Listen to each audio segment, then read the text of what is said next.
Commissioners, the meeting is live. Okay. Well, this November 21st meeting of the Raleigh Commission to order. Please, everybody join me in the Pledge of Allegiance. Pledge Allegiance to the flag of the United States of America and to the republic for which it stands, one nation, under God, indivisible, with liberty and justice for all. Good morning, everybody. Good morning. Well, it's good to have breakfast. I usually don't do breakfast in the morning, but long day ahead of us. I might just be the fuel I need to get going here. You're gonna need it. This is not Right. happening With that, I'm we'll not start off opening. with some public comment. for some reason. Public, non-public, Zoom, anybody? No? I Okay. need IT. No, I'm not that's opening at all. I mean, I'm opening, but I can't get to our meeting.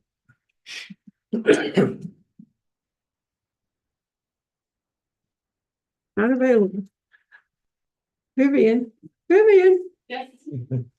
Okay, well, on that note, I'll close out public I comment. need the Um, 21st.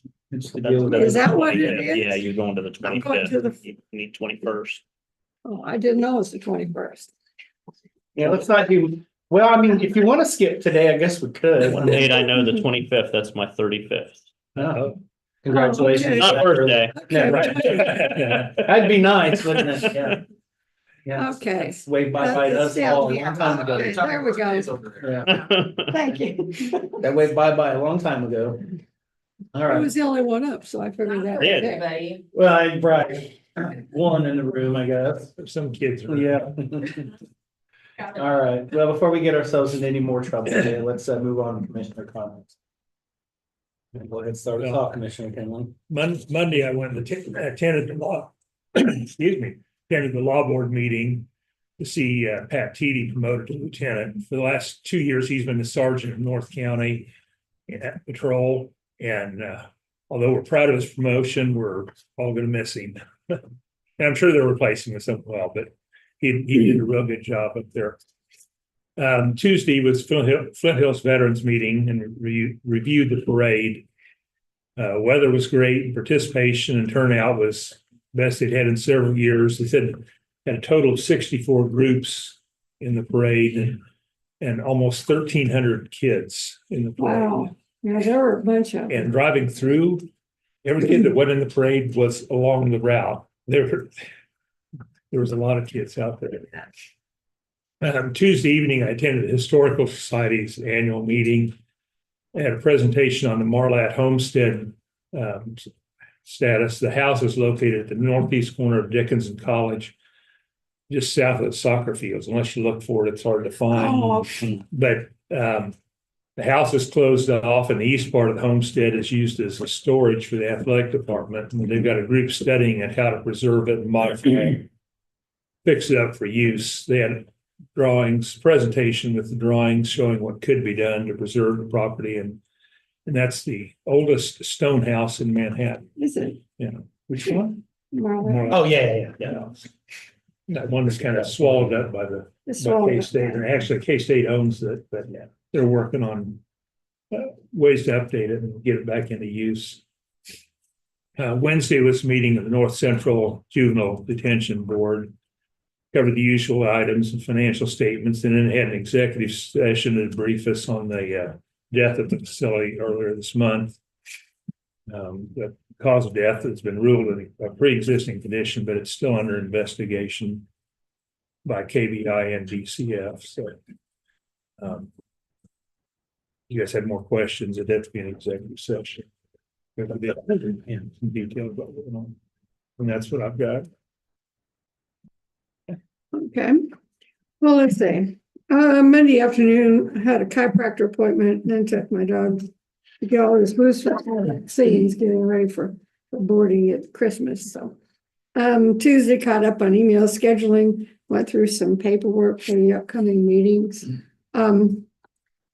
That evening, I watched City Commission meeting. They spent a lot of time on a rezoning issue in the southern part of town. And a lot of people there that were protesting that. Not surprising. And then they talked a lot about the outside agency funding requests. So that was interesting. They also had a presentation on the alcohol funds that we saw the other day. So they talked about that. Oh, the opioid funds. Yeah, the opioid funds, yeah. Yeah, opioid. And Wednesday, I attended a hiring committee at my church, working on hiring a choir director. So that's a lot of fun going through applicants and setting up interviews. And then I spent time going through our agenda and documents for today's meeting. Also spent some time reviewing the Keats documents from BG Consultants, but it didn't get totally through those, so I need to continue to work on that. And then this morning I attended Good Morning Manhattan at 4 Points. Was sponsored by the Manhattan Area Chamber of Commerce, and then the Credit Union in America was another sponsor. Presentation was made by Pawnee Health, and that was really interesting.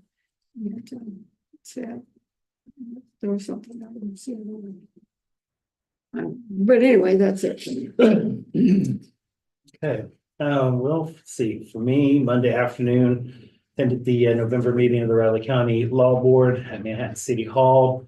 After we established a quorum, all 7 were actually there and present. Did the Pledge of Allegiance. We passed the consent agenda with no changes to that. General agenda items included some comments from the public, as well as the members of the board itself.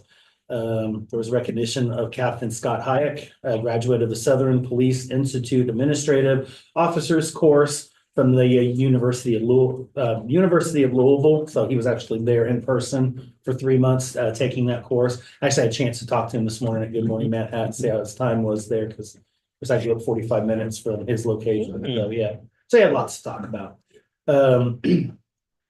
Commissioner McKinley mentioned the promotions. One of them, of course, to Pat Teedy, who's now becoming a lieutenant. Bradley Ingalls, who will be becoming a captain, and Aaron Fredline, who will be becoming the new assistant director, replacing Kurt Muldrup here. Basically, it's already happened, but officially at the end of the year. Later, we discussed the Kansas Office of the Governor's Federal Victims of Crime Act grant. I'm going to start asking if they make these things shorter. They're just hard to talk about, seriously. As well as the memorandum of understanding between RCPD and NBAF. Just went through that in case we had any questions. It's pretty standard procedure. It's not the first one that they've done. And lastly, strategic planning and budgeting input for 2025. We're already there. And expectations from the board on both of those items. Of course, that board will be changing here at the end of the year. So expectations may be changing in that regard as well. Had a couple of executive sessions to discuss some items to end the meeting. Tuesday afternoon, attended the monthly board of directors meeting for the Manhattan Area Chamber of Commerce. After a call to order by the chair, Jake Wassenberg, the consent agenda, including the October minutes, were passed. Financials through October 31st and membership accounts were discussed.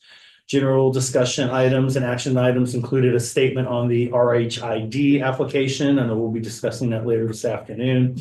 Metrics presentations to the city commission, as well as the DEIB committee and the HYPE committees. Got actually a pretty good presentation on HYPE and everything that they've been working on, what they're doing, and what their I guess goals are moving forward. Reviewed the strategic planning, including the growth strategy implementation and the organizational structure of that. I don't know if anybody's got a copy of that yet, a hard copy of that growth plan that we've worked at basically all year on. If not, I've got a digital copy. I can send it over to Rich and he can email it over to you. It's not a problem. And then we heard from other members of staff and other board members. I gave an ex officio's report on behalf of Riley County and everything that we're working on here. Tuesday night, went to the men's basketball game. I think I'm going to stop going to men's basketball games because I don't think I'm really good luck for them. They won, but the team that they were playing was supposed to be horrible. Like they got like, I don't know. Still trying to figure this team out. Got a long ways to go. Congratulate the girls women's team. They're doing very well. I think they're a contender, quite honestly. Wednesday night, we decided to cancel the November meeting of the Metropolitan Planning Organization for lack of a quorum. we'll get together next month and finish out the rest of the year, including the 2025 budget. And as mentioned, Good Morning Manhattan this morning, hosted by the Manhattan Area Chamber of Commerce and Four Points Sheraton. Guest speaker was Michael Rakella, new CEO of Pawnee Mental Health. And Mayor Susan Adamczyk also gave a small business proclamation for Small Business Saturday that's coming up day after Thanksgiving, so next Friday. So that's all I've got. Ready for business, commissioners? First item has a long list of CIP project funding authorization forms for the chair to sign. Oh, just Thank share. you. Way to go. Yeah, I guess it's my fault. I can get a motion on that. I would make a motion to approve the CIP project activations listed totaling $1,178,942. I'll second. Gonna have to give me a second here to pull this up. Apparently, it's not just your computer that's failing this morning. Okay, it's been moved and seconded to approve the CIP project activations list above totaling $1,178,942. All in favor? Aye. Chair, please sign. That's it. Saving money on me.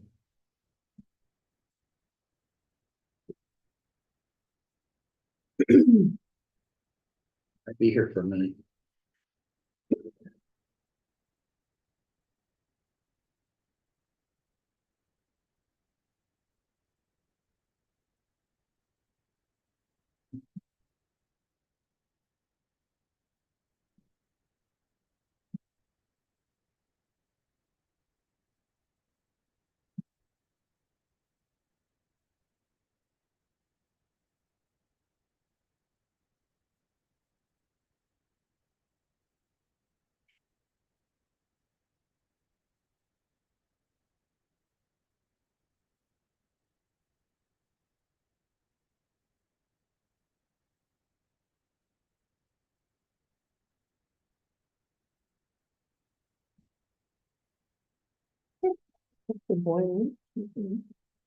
There's your boiler man right back there with the shiny head.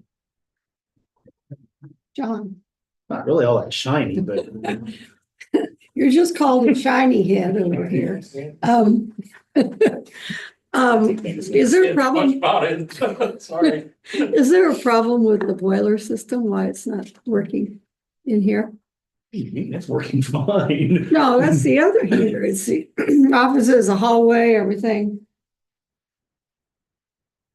I thought maybe we had something going I don't know if on. they've started it this year. It doesn't seem like. Maybe not. Huh? Yeah, Well, I this said you're heater kinda is cool. okay, but at in least here, Jerry listened to us, huh? no, I was just thinking maybe we had a problem. It's been fixed or something. I think they usually wait until a certain time of the year to turn it on, don't they? Typically. I think they've been through, looked at. It's the end of November. Mm-mm. Next, commissioners, I have a tax roll correction. I move to approve the tax roll correction. I would second that. Seconded to approve the tax roll correction. All in favor? Aye. Chair, please sign.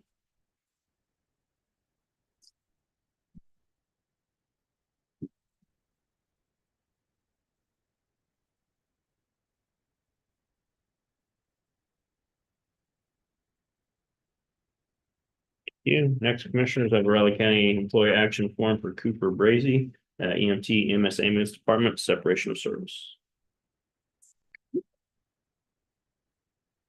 All three, please sign.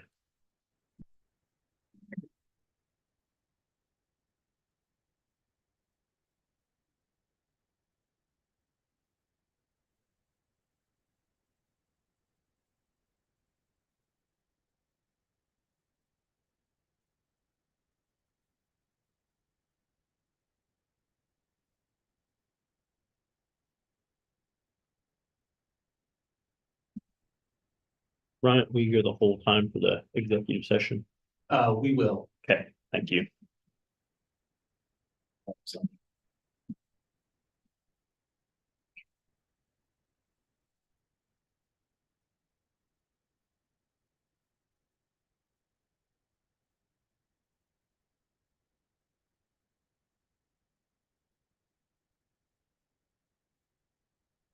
Any changes to the minutes, commissioners? I didn't see anything. I didn't even look, to be honest. But I'll go with the status quo. Okay. And then I would make a motion to approve the minutes from our November 18th meeting. Second, Been moved and seconded to approve the minutes as written from the November 18th meeting of the Riley County Commission. All in favor? Aye. How the tentative agendas look, commissioners? Oh, long on Monday. You have the authority to change that. I know. I'd like to. Any items for next week's press conference, commissioners? If not, you have Mr. Holman or Mr. Bryant at 9:30 with an executive session. Time to start switching out names on those agendas, huh? We're getting close, getting close. Thanks, Michelle.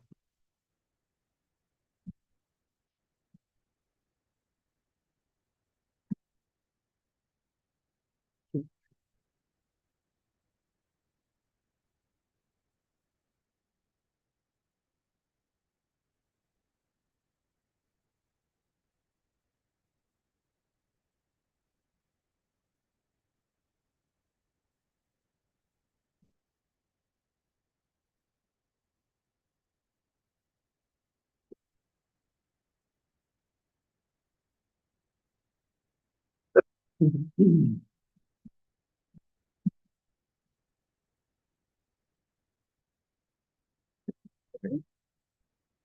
not till 9:30. Have a bit of a break.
Mirror swivels, because they kept trying to, anything is calling and it's located in the mirror.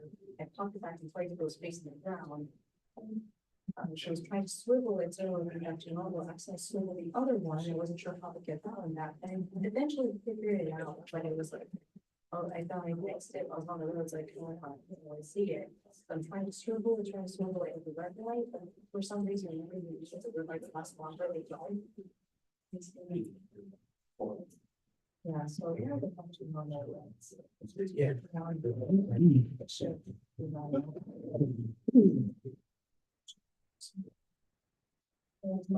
Actually, okay, I'm gonna do that. Yeah.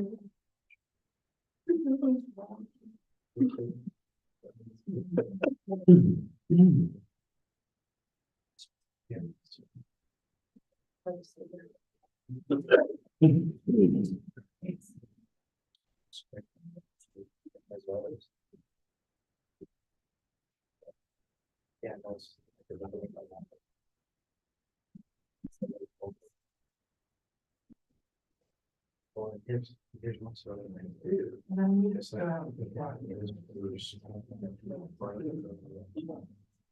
right.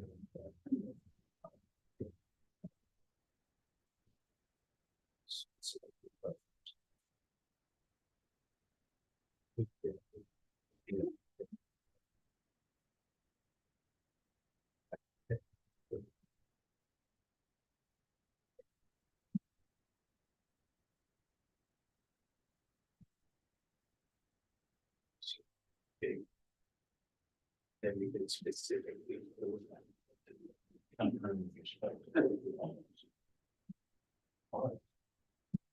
Yeah. I mean, there's no system. People that is. And if that's the case, then maybe it's more right.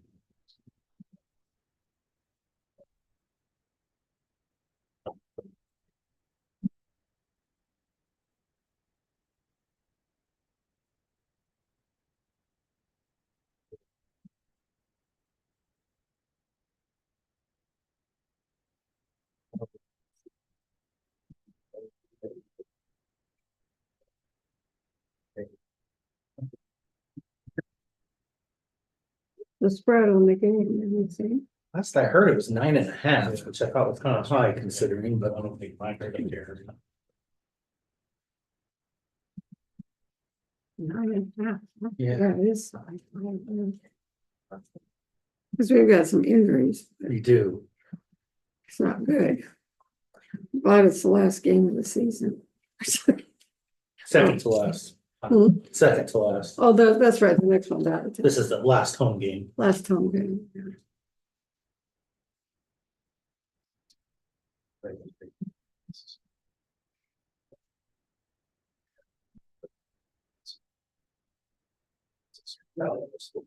Yeah.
Yeah.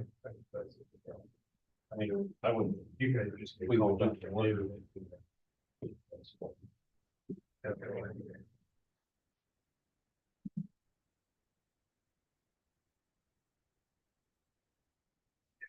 Yes.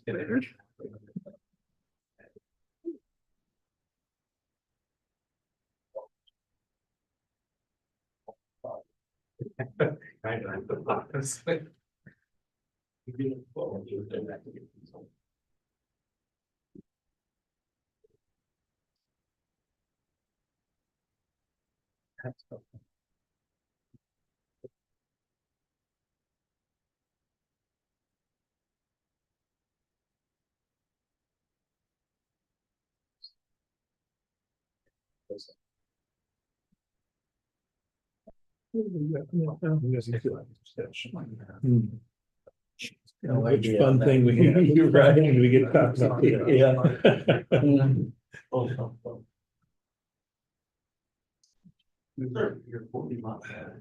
I saw several, but looking at the big one. Yeah. I only have time to deal with it really for a while. And I can just, those are free till later, I think that's. Yeah. Yeah. For small bucks rather than one buck, do something, who knows, I could have jumped on the back, and 2 yards in. Good day, it's fun. Yeah. Get out there. About the experience. Oh, sure. And I shouldn't, I always hesitate to say luck to a skill. For me, it would be luck. For you, there would be tremendous skill involved. Yeah, it was good to finally get out, that's for sure, just mentally. Yeah.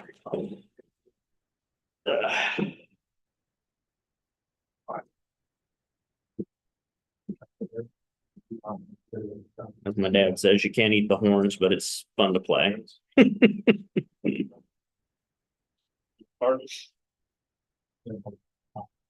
No, I'm concerned about the basketball team. They don't seem to. There's no effort. Really. Yeah.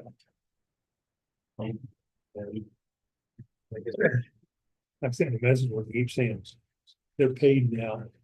We're allowed to, be a little, they're not students, so they're hired hands that. You don't As I like say, it, if you want to be professional and you're paid, we can pay you, but we can fire you too. Yeah. But the women's team. Machine right now. That's what it sounds like from what I hear. Say 9D. That was. That'll take you a long ways. When anybody comes in, nobody's, doesn't lose a thing. Just keep pounding people. Yeah. I'll find out this weekend. They got the tournament To our governing body. out in Vegas. Play Duke.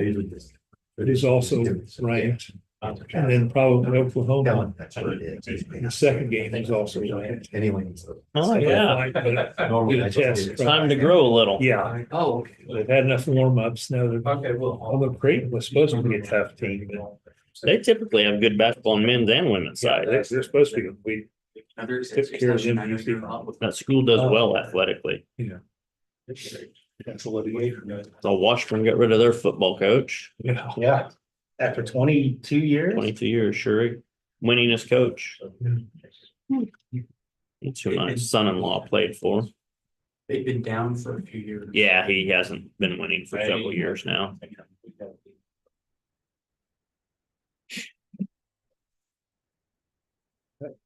That's hard. Isn't Northwest Missouri State in that league? Yeah. Yeah, they're also in trouble too. They're also changing. Really? Uh-huh. Wow. Huh. Those are some seismic shifts in the MIAA. Yes, it is. And my son-in-law is really interested to see who gets that job in Northwest Missouri. Yeah. Interim at Washburn's probably gonna get it Watkins. If West, that guy retired, then because I wasn't I changing. don't know if he's retired or got fired. I don't know. They're He runs national championships and Mhm. that's what he done this year, huh? Okay. All right. Move the county commission, including Chairman Ford, Vice Chairman McKinley, Commissioner Foki, recess into executive session on potential litigation with Clancy Holman, County Councilor, Bryant Parker, and Jacob Hanson, Deputy County Councilors, attorneys for the commission, which we deem privileged in the attorney-client relationship and exception to the Kansas Open Meeting Act. Open meeting to resume in the county chambers at 9:50. I would second that. It's been moved and seconded. County Commission, including Chairman Ford, Vice Chairman McKinley, and Commissioner Foki.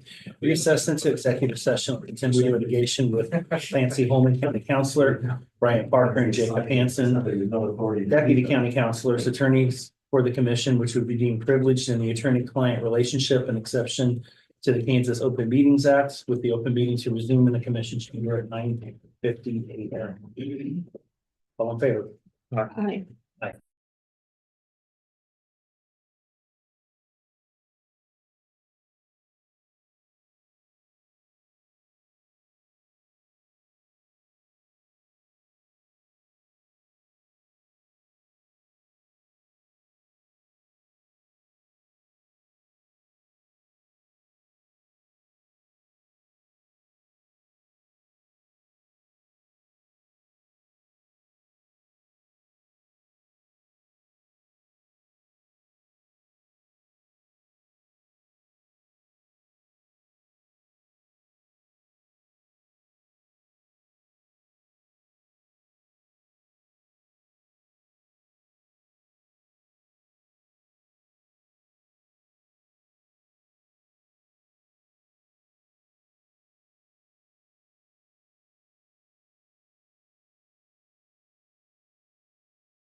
Okay.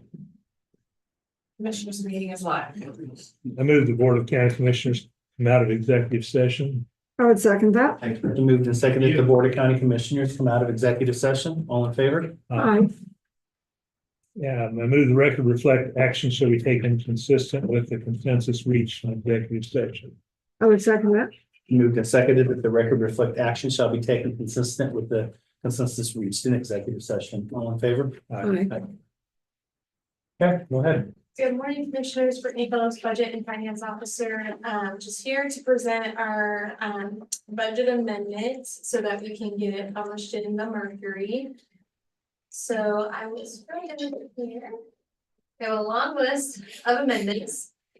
But the vast majority of these are community corrections. So all of these used to be sitting in one fund, and KDOC had asked departments across the state to separate them Yeah, out. we had to split them out into a whole stack. Yeah, so we had to split it out into multiple different funds, including these last two. We just got notification, I believe about a month ago, that even carryover was now needing to be in a separate fund as well. So those were added on just about a week ago was once we got everything finalized for this. Yeah. Talk to Brad about that a little bit. Yeah. Are there any questions on any of these? So which of these are pluses and minuses though, right? Or is it, these are just the new totals? Yes, Correct. these would be the new totals. So this is what we're, But they all came out of something. Yes, so like general fund, we had a significant amount of carryover from prior years that accumulated. And so that's where that additional funding came from. And with the transfer to capital outlay, the 8.9 million is why we needed to amend the budget because we didn't originally budget for that transfer. That large transfer we brought to you guys to Right. transfer over for the CIP projects, i.e. building projects, wasn't budgeted for. Right. That's when we presented that car, and so it wasn't budgeted for, so this accounts for that. I figured I figured we'd end up in this process, yeah. And then the special alcohol programs, that's the one that actually I believe Shiloh brought to you about maybe a month and a half ago. Yeah. With the various things that she had found over the years, and so that money's been there, but now she made a large transfer, which again was not budgeted for, and so we had to amend that, and then everything else is community corrections, so we had that money all sitting in one fund, and then we had to disperse it. Take it out. And What is the city alcohol funds there? That is they get city alcohol funds, so they apply for.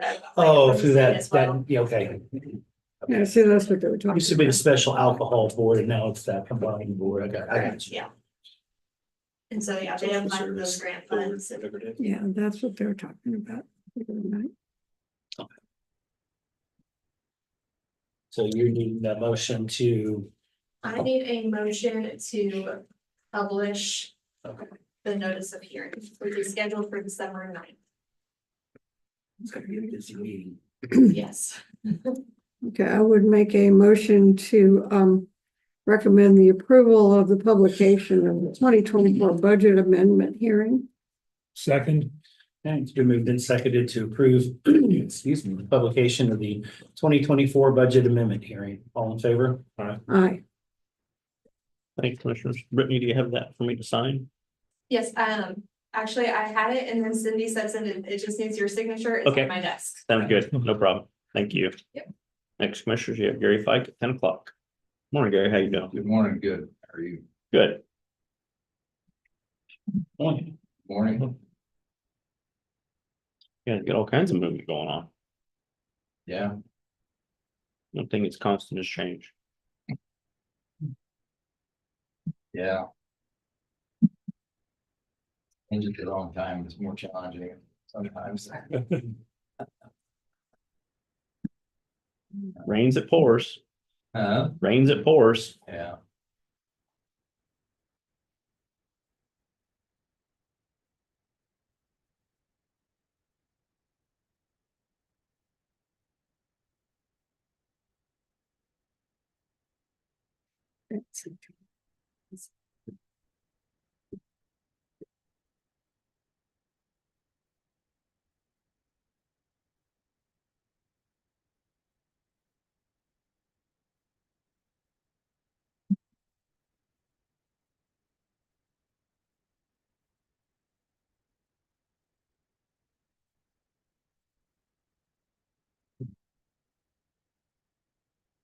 much rain did you get out your way? That last one, since it came sideways, I'm not sure that it caught, the gauge caught everything. I got home that night and I had to put a bale out for the cows and it was like I was in a hurricane or something. But there was 3/4 of an inch in the gauge. It seemed like it was more than that because everything was pretty nutty, but we had over 4 from those previous rains, so things were starting to get back to where they need to be. What'd you guys get? I had 1.50 inch. Oh, wow. Our creek finally started running again. Yeah. Finally. It hasn't run since late last winter, so it was nice to see that finally run again.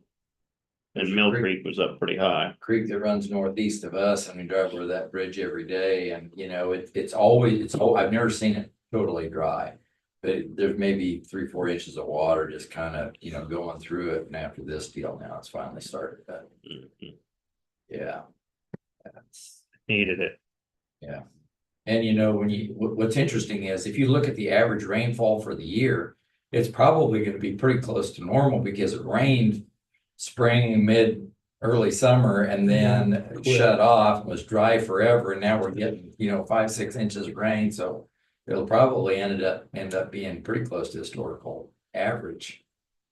But Just amazing how the timings back to back from one year to the next really impact whether things keep running or ponds are full or not. Because Yeah. we did have those good early rains, which was just the right amount for the crops, but it wasn't enough to get runoff into the creeks. yeah. Because our creek hadn't run all summer. And that creek always runs. Most of the farmers that I talked to said their corn was really good because it was made by the time the rain shut off. But that the beans then suffered because they were later, you know, but still pretty good crops. Mhm. Price isn't very good, but No, I see how for the corn, because they were completely dry. They were. yeah, there was no Surprised spin on somebody- propane drying corn. Surprised there weren't some fires somewhere. Yeah. There was one west of Westmoreland in a bean field. Oh, They caught really? Fire off of a combine. Uh-huh. Yeah, and it burned it looked to me like about a third of the grant. It's probably an 80-90 acre field, probably a third of it burned, but they got it stopped. Or it took the whole thing or got the combine. don't see, they did get the combine. It didn't, it saved it, yeah. Don't see many bean field fires. No, it was. That's pretty dry. Oh, it was so dry there for a while. I went out to Southwest Ohio for a family reunion on my mom's side. And I was in early September and it was so hot and so dry out there that their corn, some of it had actually popped on the Yeah, ear. really. I've never seen that before. I haven't seen it since, but what type of corn is that? My grandfather was like popcorn. Yeah, No, it really is. I mean, they Yeah. do grow popcorn out that direction. Yeah. It's crazy. The ears are a lot shorter, different colored. Yeah. Just Generally. looking, going, I've never seen that before. I've never tried to grow popcorn. I've grown sweet corn, of course, and Indian corn for, Mhm. I remember Indian corn as a kid. Yeah. You too. I haven't seen it Yeah. since. it's a little harder to grow, for me anyway. Must not be enough Indian. The ears just didn't feel like it was planted at the same time as sweet corn, but Mhm. ears weren't much. As long as you can get it before the raccoons do, you're in good shape. Yes, and I put up electric fence around my sweet corn. And I didn't get it up early enough. They know just when it starts. They do. They know exactly when, and they go in and what kills you is they'll knock all those plants down. And they'll eat about this much off in here and then go knock another. yeah, Mhm. there's all these ears laying around. That's It's just right. awful. Half, not even happy.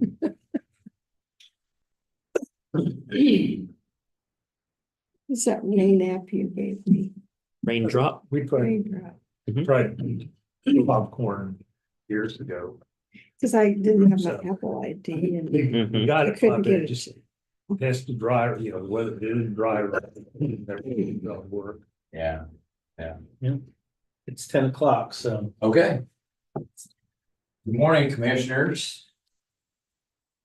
You've already seen part of the report, so we'll go through all the things. So we we talked about. I do have a PowerPoint presentation this time, so trying to go through that. I will ask you to ignore the very last slide because I just updated the other one and I failed to take that one off. So it's the very last slide is not accurate at all. So as you know, I've announced my retirement effective January 3rd. That will be my last day in the office. And we did have, after performing Ethan Sylvester's ag agent, performance appraisal here a couple weeks ago, and then going back to him with the contract for next year.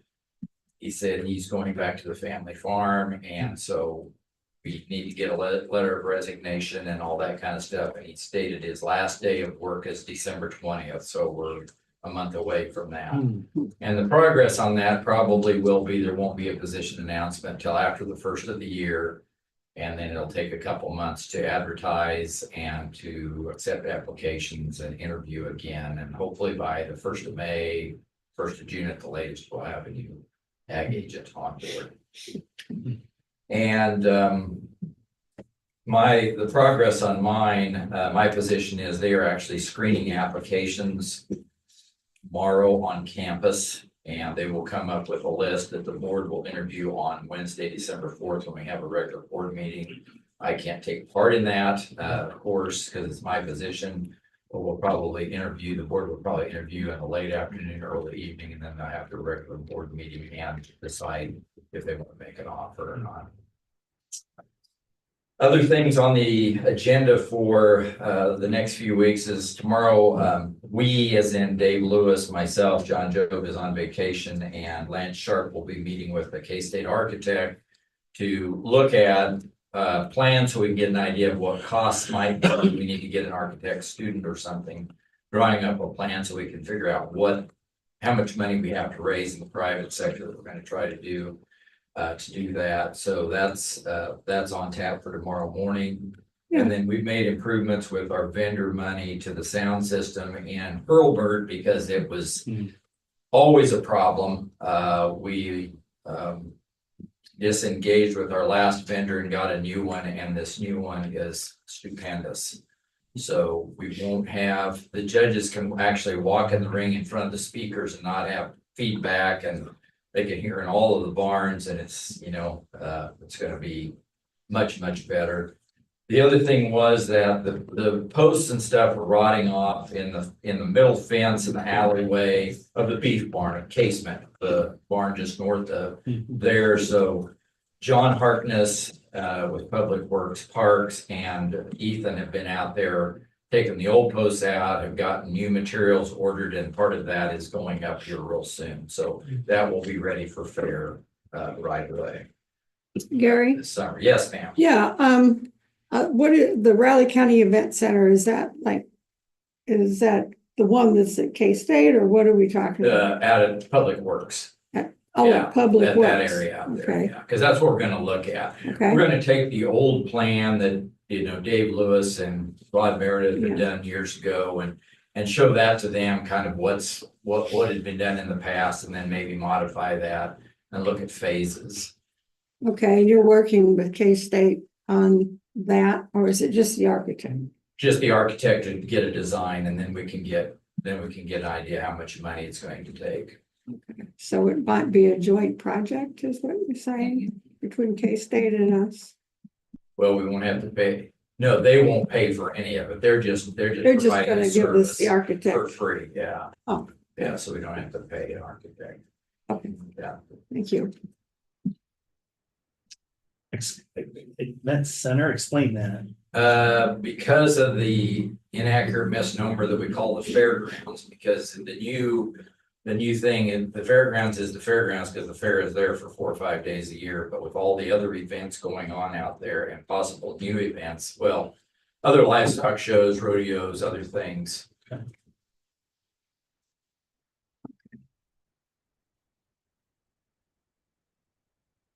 So that's why you need to have a new plan that will show those kinds of things and the parking involved and all of that. Yeah, Okay. Yeah. Plus the rodeo.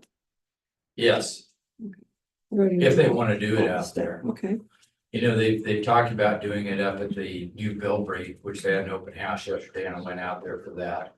The Bilberry Event Center won't hold as many people as Cobb Valley Rodeo Arena does, so they want to increase their size and of crowds, and they had great crowds this year, but it's not what it could be if you had a big arena. Or more seating at the arena. Yeah. And I'm a purist. In the middle of the summer, you should have a rodeo outside anyway, even if you have a thunderstorm. Sure. Inside an air conditioned building in July just doesn't seem right to me, but that's just. Yeah.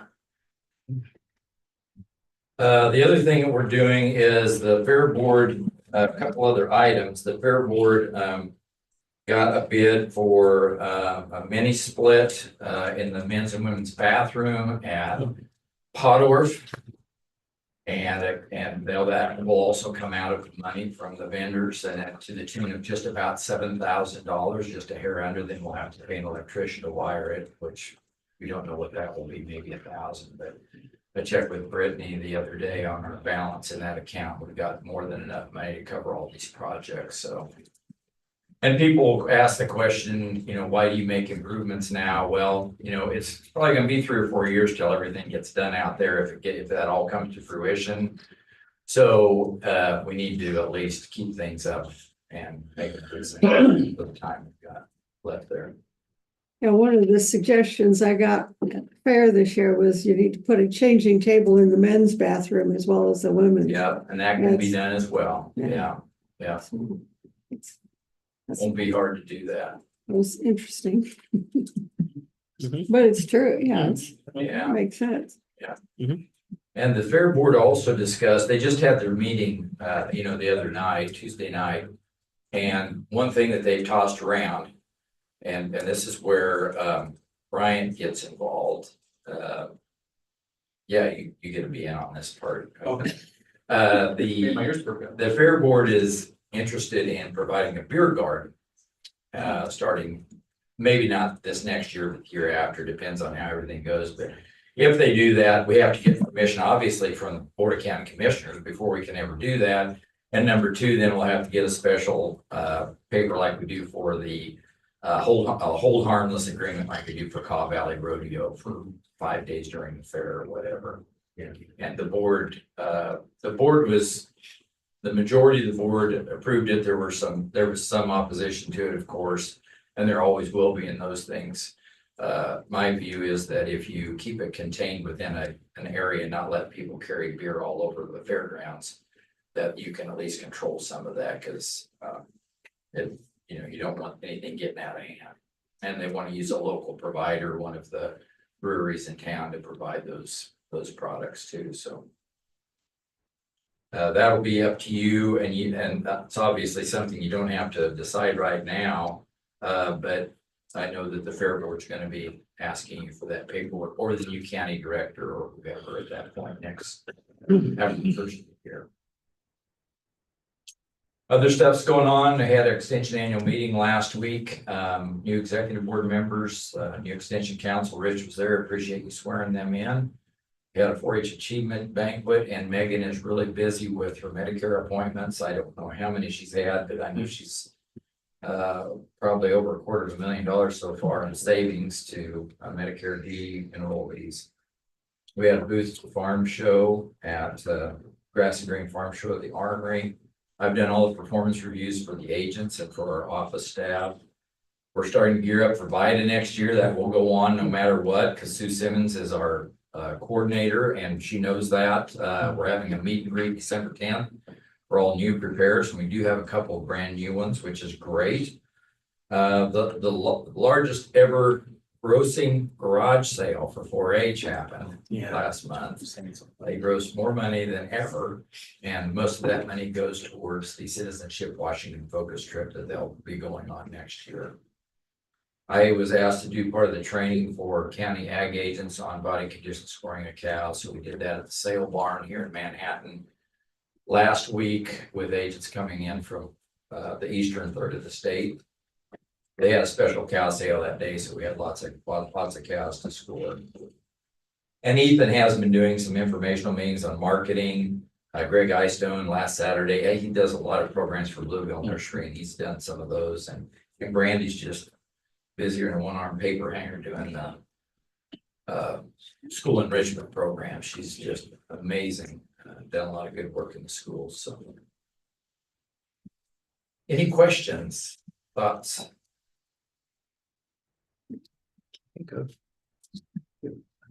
Yeah, Commissioners, because I'm happy, county council's office will be happy upon receiving the request to help, explain what all needs to be done should the county consider to do it. And I think the only legal advice at this point I could provide is to not use what the city of Caldwell, Kansas, or down close to where I come from, how they treated their beer garden as a model. Because their philosophy was to load up huge tanks of horse troughs with beverage and rope it off for the weekend and hope for the best. And we might do a little better than that should we choose to go. So But it was a no law enforcement zone whatsoever. And they I'm can not take it everywhere. Yeah. Huh? Yep. Yeah.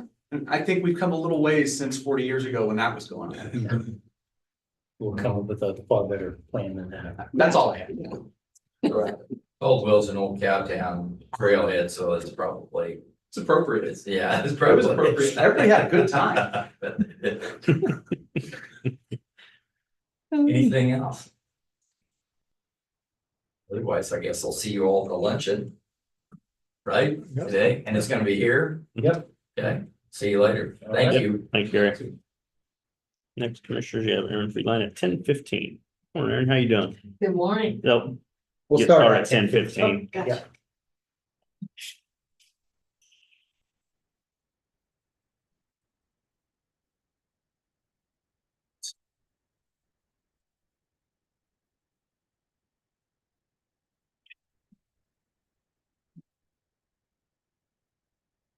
I don't think I'm over the top. You don't think so? It had a certain appeal to the citizens. Oh, I'm sure it did. Of all ages. People snuck in, I'll tell you that. Was it the beer, was it in bottles in there or just in the trough? There were, Oh, I think no. there were multiple, it was in. Bottles? Containers. It was in containers. I was thinking about a big Yeah, trough it full was of a beer. container. Wow. Scoop up and Just scoop it Yeah. up. It's a take later. Ew. Oh, oh. Well, that sounds That's like something you do disgusting. in the country. Yeah, Kind of like the old trash can punch. Yeah. I was gonna say, I think there may have been some trash can punch that was involved as well. There were a variety of options.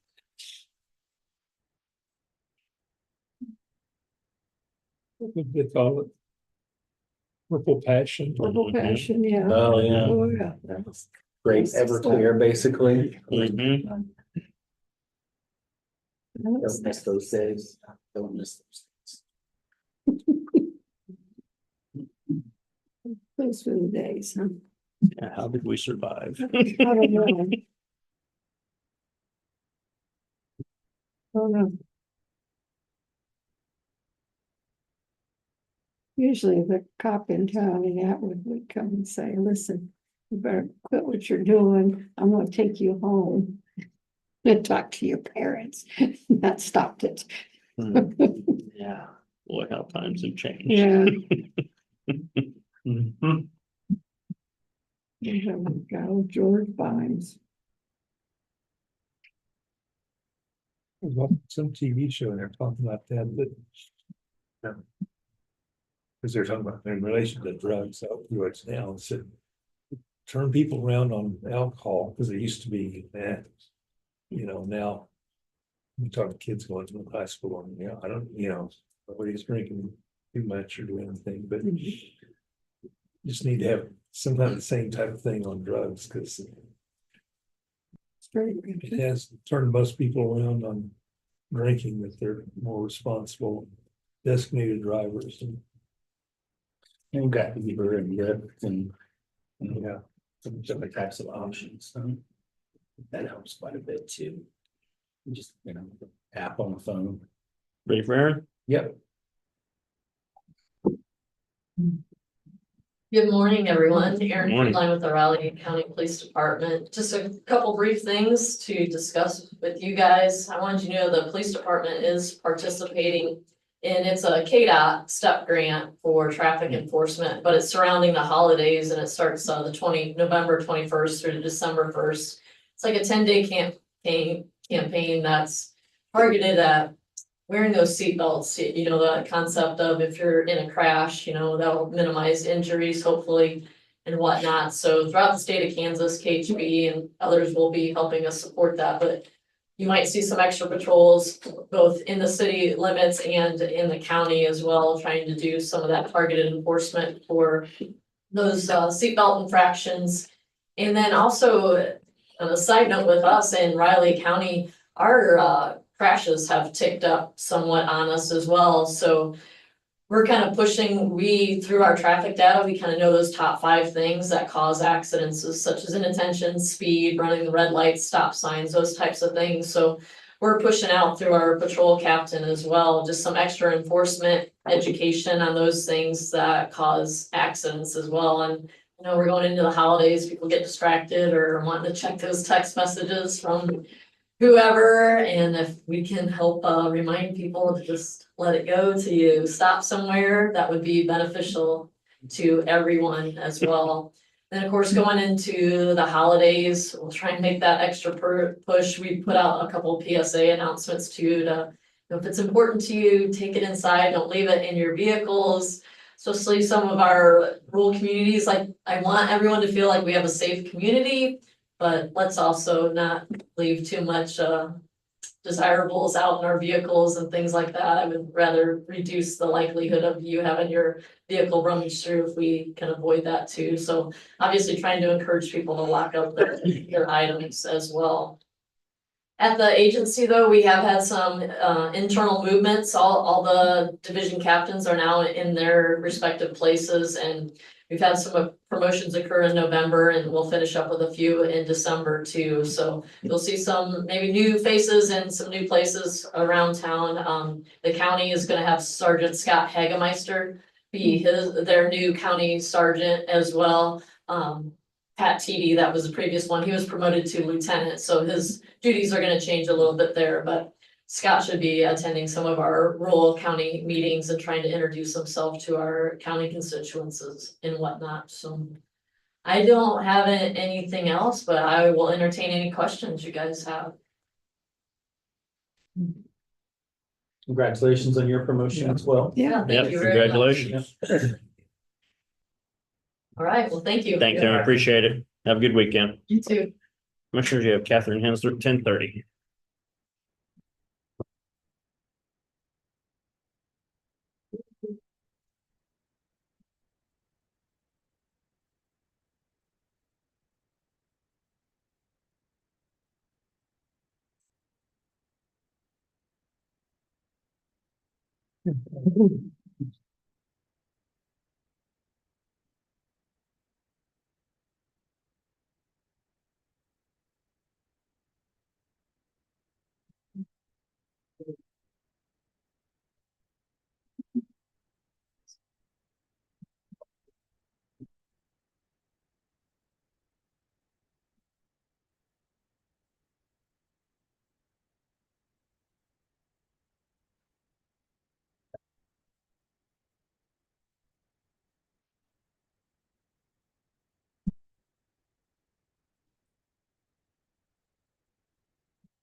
I see that.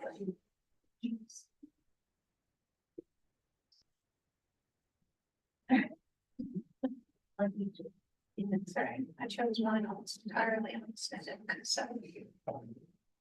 Yeah, you don't.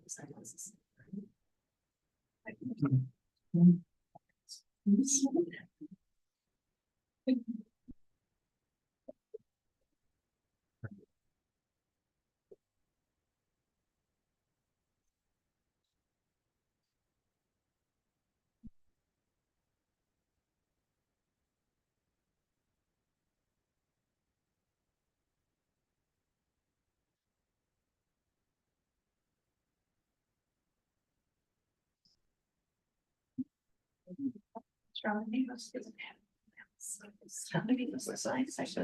Yeah. I love their plan. I love our plans together. It was so fun. Like I can get behind science.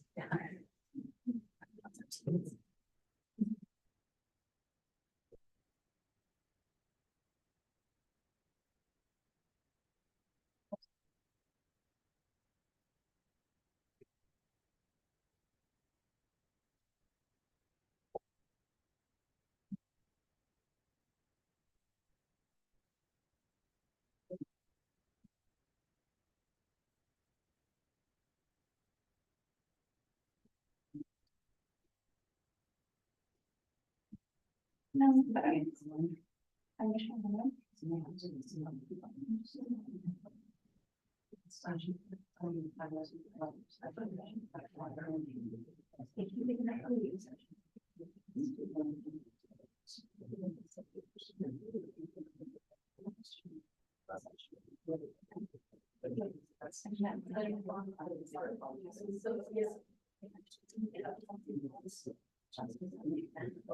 Yeah.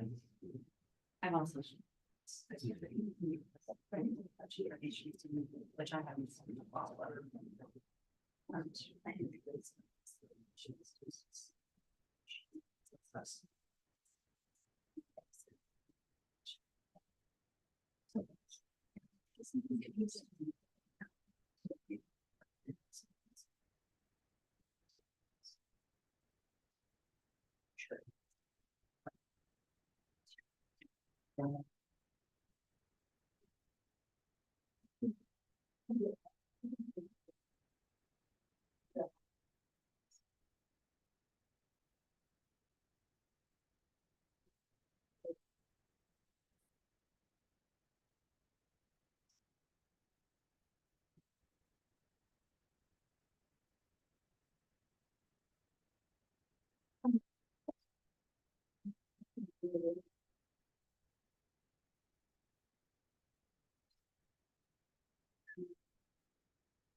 You know, this is probably. It's not, that's not like I do, it's not about this.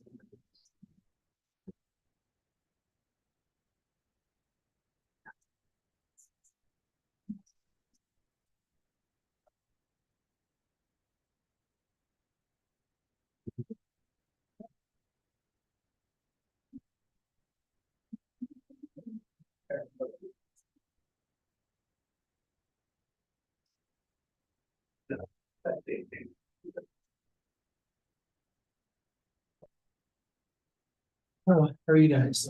Yeah, Yeah. we're here. It's have a long day.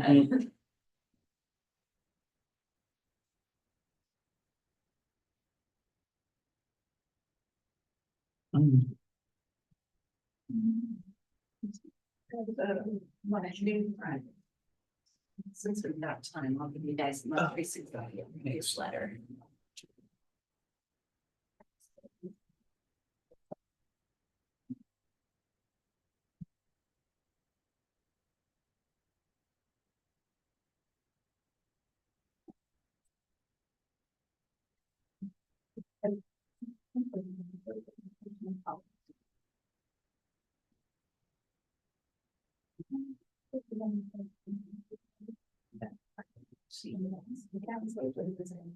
For the first time, I can't see that one, but. No, no, I don't.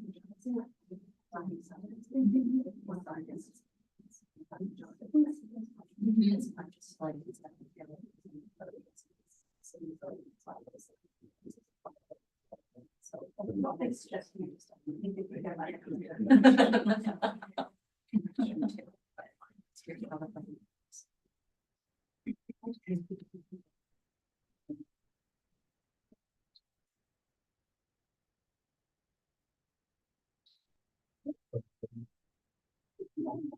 How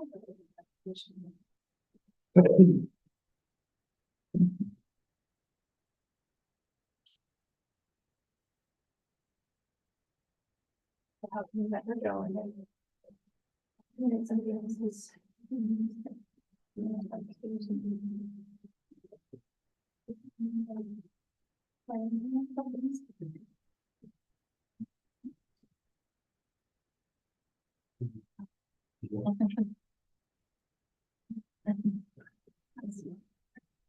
That's what.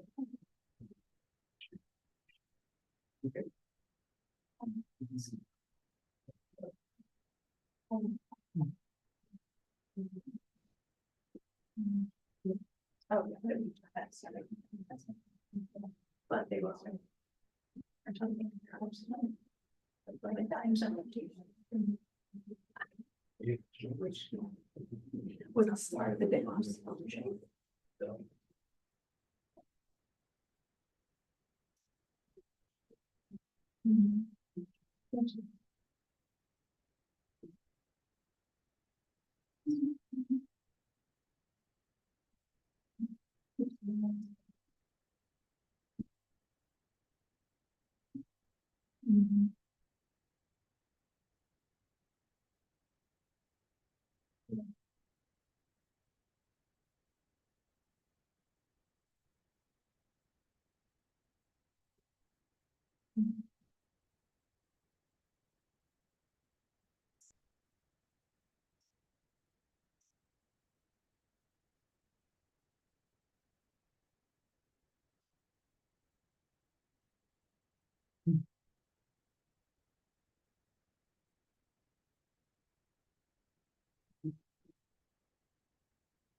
She's very active, very, she's super excited about it. She's on.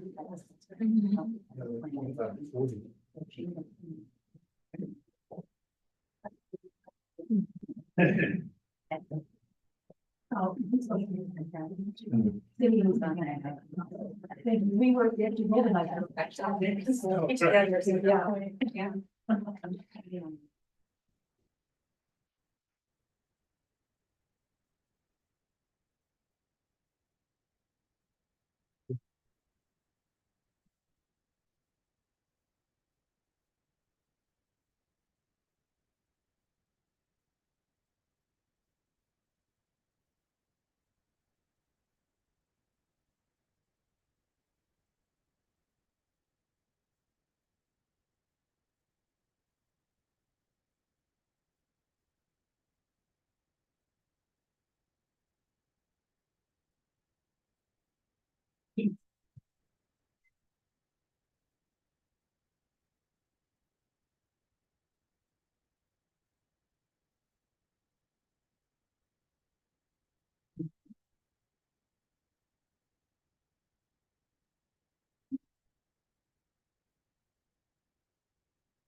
Okay, go ahead.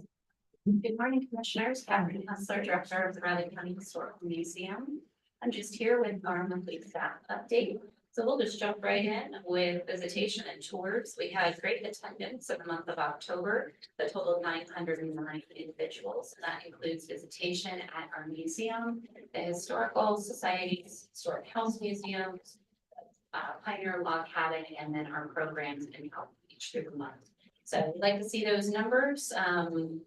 One of the main things that occurred is we did have some really great attendance at some of our programs in October. So very happy to see those numbers. As far as volunteer hours, we're a little low, but we're really right around average for October. So we're clocking in at just under 135 volunteer hours. Concerning education and outreach, where all of those attendance numbers came from, we did host a headstone cleaning workshop with the Poly Ogden chapter at the DAR on October 5th. And that was, excuse me, for their annual day of service out at Pleasant Valley Cemetery near Zingdale.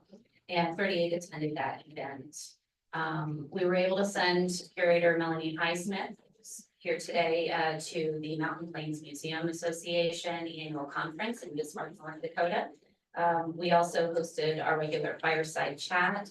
We assisted with the Riley County Historical Society's quarterly meeting with a history of peats in the Wildcat Valley. That was a panel discussion, and 101 people came out to that event. It was a great turnout and a wonderful program. We also partnered with the Sunset Zoo for a new program that is Spooky Safari. So we were able to do a combination walking tour for both Sunset Cemetery and Sunset Zoo. It's a flashlight tour.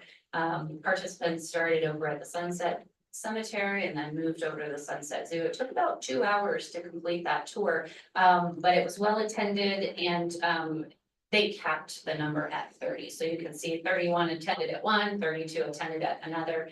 So we exceeded the numbers that we were able to actually accommodate. It was a good thing. We feel it was very successful. It was first time attempt with this particular program and this particular partnership, and we were very pleased. So we will very likely pursue this program again next year and maybe be able to do some additional tours and make that available to additional attendees. We also held our third annual walking tour of Historic Sunset Cemetery on October 19th, and that too, same attendance as the quarterly meeting, 101 people attended. We did accept donations that day, and those all went to the Riley County Historical Society. Towards the end of the month, we hosted a number of classes, both from K-State and a middle school from Lawrence. And then on October 31st, we opened up for trick or treat. Moving into our collections numbers, you'll notice that we did bring in 3 donations, totaling 20 items. Those were agreed to before that moratorium. Sometimes they do not show, the donors do not show up until long after we have approved an intake. However, you'll notice we're able to get into some of those backlog objects. We were able to process 29 in the month of October. Starting next month, we are going to add a line item to these tables, and we're going to start reporting the accession numbers. We are going to be doing some heavy deaccession work over the next at least 6 months, and it will probably extend long beyond that. Archives and Library, excuse me. As you know, Greater Linda Glasgow retired on October 1st. In response, she was handling all of the research requests coming into the museum. That is one service we did not want to suspend just because we did not have a designated staff person. So we put together a research team of 4. 2 of them are as needed staff members, and then the other 2 are volunteers. We have been able to handle research requests very efficiently, and in the month of October, we handled 8. It's still a low number, which may be great because everyone was getting on their feet and learning the process. But the turnaround time for this group is about 2 days to a week to complete the research request, which is excellent. That is very speedy. Moving into building and grounds, I say no report, and I should know better. Never put no report on there because something will happen. Start over it and pretend like it's not there. So the good thing is, nothing major. However, we are still having issues with our fire alarm. And that came about 3 weeks ago when we were doing the transition between the AT&T line and the WTC line. Our system is rather out of date, and it did not adapt well to the new phone line system. So about 2 weeks ago, we just had the fire alarm go off for no reason. normally if it's a false alarm, we can reset it ourselves. We know how to reset it. We couldn't do anything. So IT did come over. They helped out greatly, but it did take our alarm system to come back out.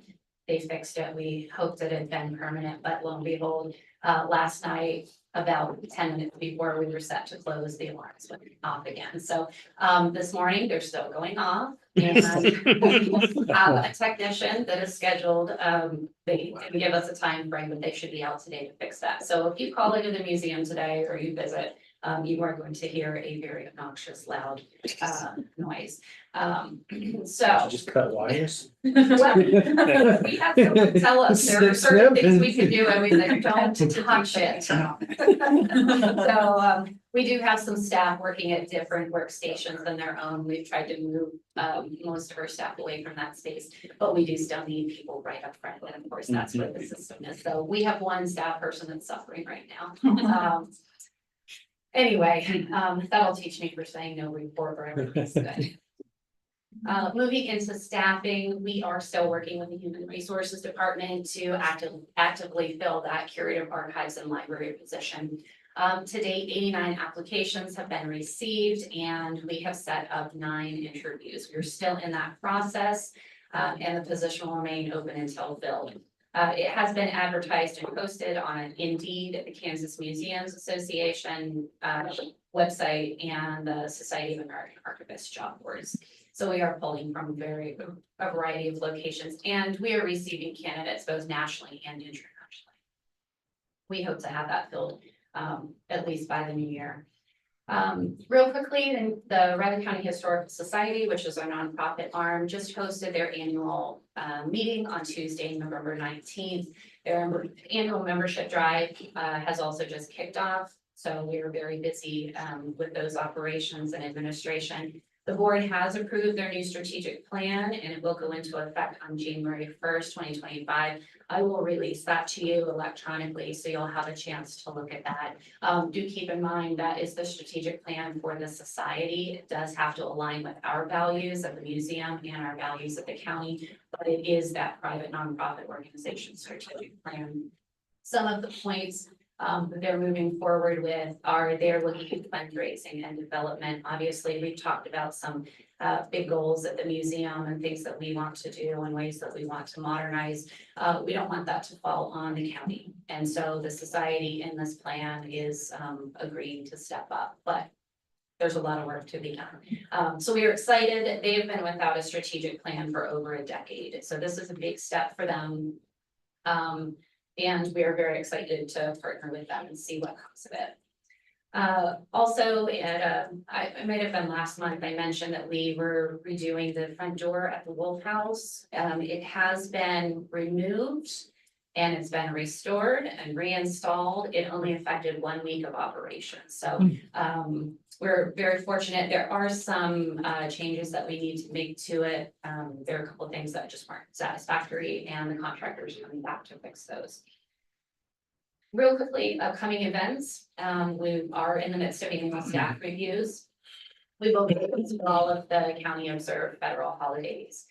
There will be a historical society board meeting taking place on December 11th. At that meeting, the board will approve and appoint those new officers that were elected at the annual meeting. And then again, closure for Christmas and New Year's. And on January 25th, we will be excited to open our new exhibits. I say more information to come because it's what we're going to talk about next, but I figured let's close this report. Do you have any questions that I could address? Sounds like you need a new fire alarm. There's a lot of new things we could use over there. Hear that, John?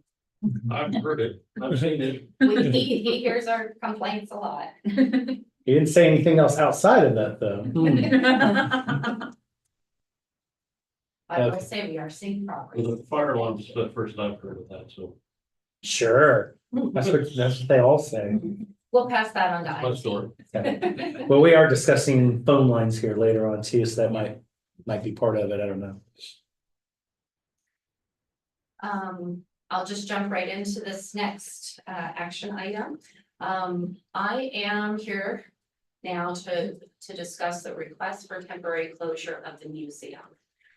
So real briefly, background on this, the current exhibits of the Riley County Historical Museum, as you know, you've all seen them and you have toured them, are far out of date. They've actually been out of date for nearly a decade. In fact, some components are still from when the museum was originally opened in 1977. So that tells you really how far out of date these things are. Our current team and exhibit committee have been planning for the past 6 months to change these exhibits with a target date to have them complete and ready for public visitation on Saturday, January 25th. During this planning phase, extensive research has been conducted, scripts have been prepared, a floor plan has been designed and approved by that committee, artifacts have been selected, and funding has been secured. The museum team is very excited to be able to present entirely new exhibits to our community and visitors in this new year. One of the things that we heard on that survey that went out this summer that assisted in our strategic planning was people are tired of seeing those same old museums, and even when exhibits. And even while we are able to update certain components of them, we still have not been able to change the imagery, and we haven't been able to change the experience. So looking at what priorities are coming for us, this is a really big thing. This is something that the community has asked for. We also feel it's something just from a museum responsibility and ethical standpoint, we do need to update these. So as part of this project, we will also improve the layout and the design of our lobby to be more welcoming to guests, easier and safer for our staff to navigate, and to provide more accommodating areas for the Historical Society's gift shop.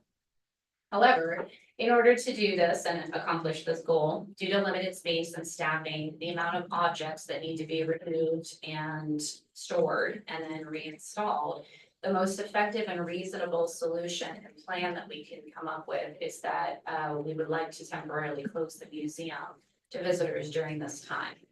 Our proposal today is to request that the museum be permitted to close to tour visitation from December 26th of 2024 through January 24th of 2025. That's 4 weeks.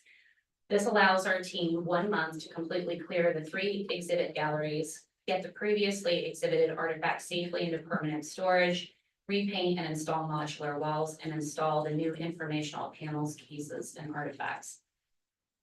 We selected this timeframe for 2 reasons. Historically, this week between Christmas and New Year's is very slow of attendance.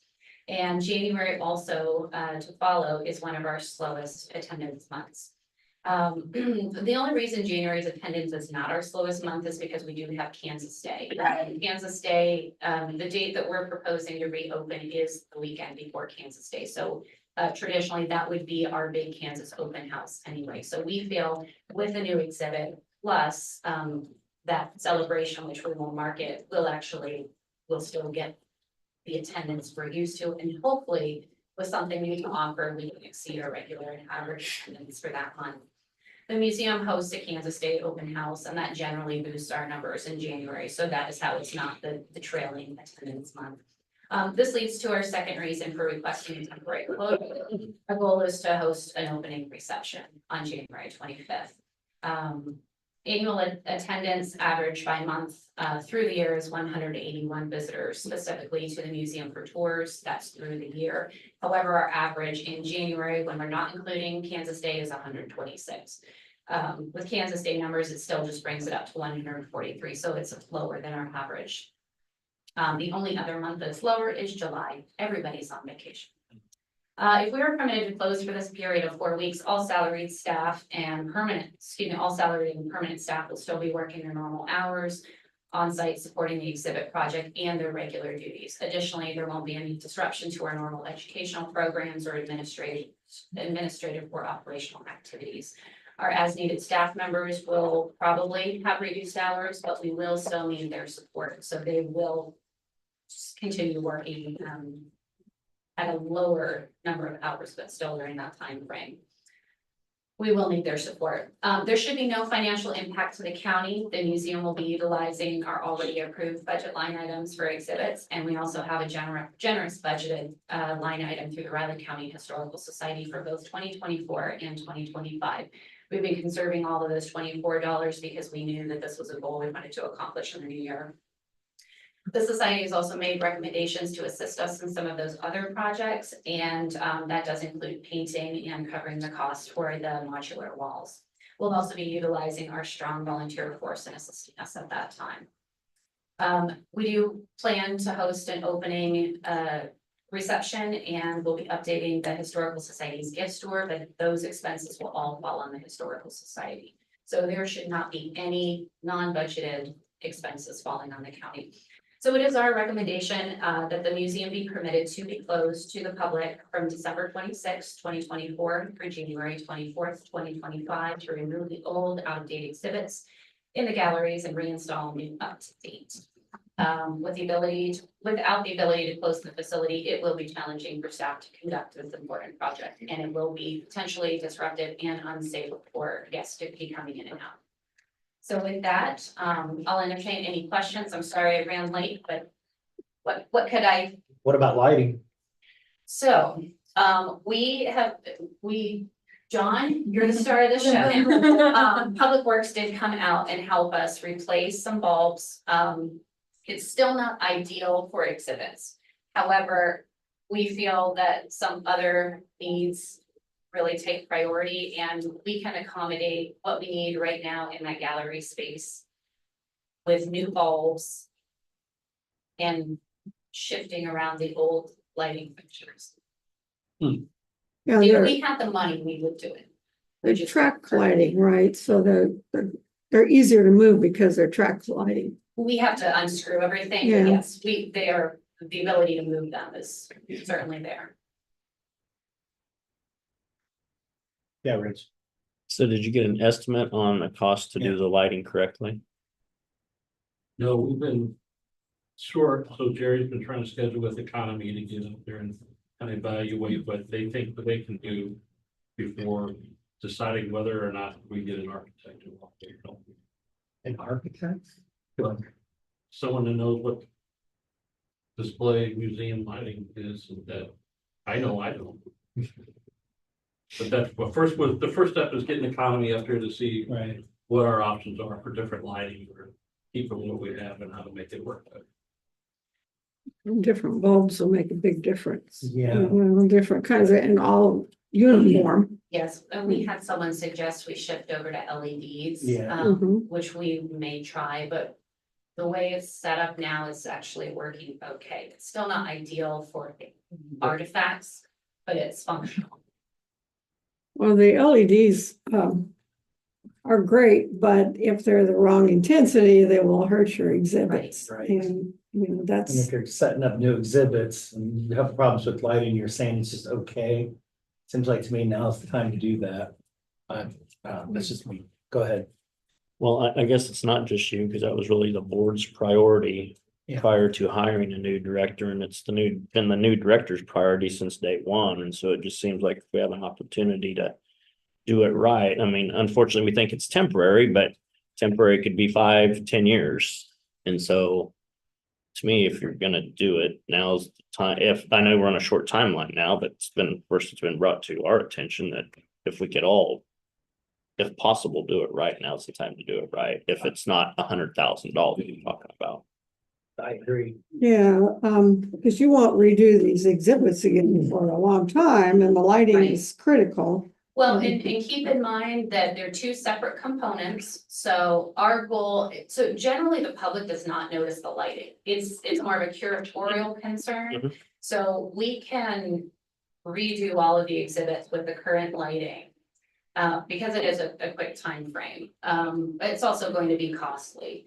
So if they don't happen Is at there the an same time. estimate? Yeah, of costly is cost? just kind of broad. I I mean, mean, 10,000 costly as opposed to 100,000 Well, costly. I mean, you did approve a CIP for 70,000? Yeah. It's that was a guess of what we might need for to help with the lighting. It just hasn't been hadn't had staff to help get it scheduled to do. Endicott Lighting has got some really good people there that might be able to help as far as figuring out what kinds of lighting you need without having to get an architect. But We can work with John, Yeah. if we do have this 4 weeks where we're able to close. We could work with him to see if we could even, I mean, if we could get somebody in, to even just do the estimate and do the design for the space. Cheryl over there is really good. She's been there for a long, long time and really knows lighting. And she might, or if she can't do it, maybe refer us to somebody locally that can do it I mean, economically, but if you're going through correctly. that large of a change and we've indicated that lighting is an issue with it, we should be doing something about it now. Yeah, Well, I am happy. Within, obviously within fiscal happy to- reason, but I mean, we should be doing it now. You've got about 4 weeks of planning with 2 holidays in there to get it organized prior to when you want to do it, but it just seems like now's the time to do it. It's been a huge priority of the boards, Well, a huge priority. Even of if the we have to director. extend that maybe an extra 2 weeks or something, to me, that would be worth it. Just give you something to think about. Well, we would be open to Okay, that, and okay. maybe it's 2 weeks prior to Mhm, mhm. my original proposal, the Mhm, 26th. Yeah. We'd love to still use that Kansas Day Yeah, celebration, right. but if there's a potential for an entirely new gallery lighting system, we would be open to extending it into February. and you have your plans all together on what goes where, right? Yes, here's some pictures Yes. just of that space. This one over here shows, even the modular walls that are there right now. There's is this a washing machine in here? There's a There, washing machine, there's refrigerator. yeah. So, Oh, this just so shows the this- current state. You can see the glare on the lights. Yeah, glares. But then, as we go through, this is the new proposed floor plan. It's actually gonna be, reviewed today by the committee for approval. And this is the lobby, the tent and the permanent exhibits. So we do have all of those things in place, and we're very fortunate funding is coming from the society. Yeah, Now, all funding for these- that, we should get some funding to fix the lights, seriously, you know, it's well overdue. Honestly. I am happy Okay. to actively pursue those Okay. quotes and work with John on that. And all these exhibits, all this stuff you have, all the items, are you going to replace all them or reuse them and There's a That kind small percentage that will be reused, but the majority will be removed, put back into storage, and we'll be bringing out new artifacts. so you're So just it's gonna be- store everything or Yes. try to sell things or what are you gonna We do? won't be selling. You won't be anything. selling No, anything? we will be examining things for deaccession and their criteria to fitting into our collection before they go back into storage. But we won't be selling anything. Well, what are you gonna do with all those pianos? Where they're gonna, where you gonna, yeah, We have a plan. do you? Good. It's gonna There's include a lot some of- storage units. A lot of But- stuff there. Public Works has space in their basement. You hear that? A lot of space Got a over couple basements that have a lot of space, but not. Yeah, some of those are pretty sensitive. I get a motion on Catherine's initial request, So, the closure date. let's see. December 26th through the 24th, January 24th. Okay, well, I would, and do we need to add something that may be I adjusted? just leave it as is for now, and if you guys Yeah. come back with a proposal, bring it to the board and they can adjust it. I make a motion that, that we, that the museum will be permitted to be closed to the public from December 26th, 2024 through January 24th, 2025, to update and work on new exhibits.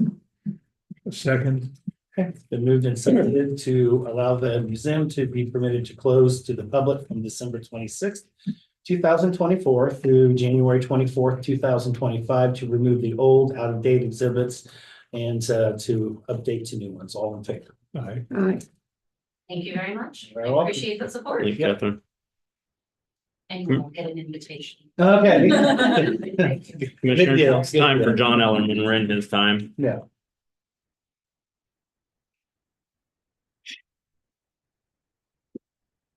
Morning Commission, is John Ellerman, Public Works, and I'm asking to refill a facilities and grounds tech position for the Parks Department. The come vacant for the one of our newest employees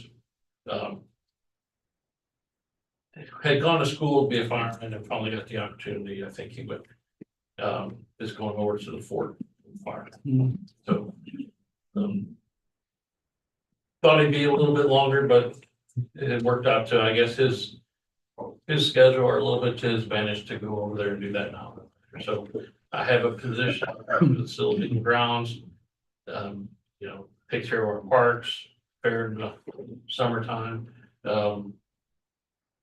Pretty much need everybody we have on hand to get through the mowing and landscape beds and cleanup and that we have now. So budgeted position and asking to advertise to refill. We'd like to have the two, but we want to open it up to be able to accept a one position if we get the good candidate that might not quite have enough experience to become a two. I move to approve Public Works advertise for the open facility and grounds tech 1 or 2 position. I would second that. It's been moved and seconded to approve Public Works Department to advertise for the open facilities and grounds technician 1 or 2 position. All in favor? Aye. All three, please sign. Thanks, John. Thank you. Commissioner Joe Jacob Hansen at 11 o'clock.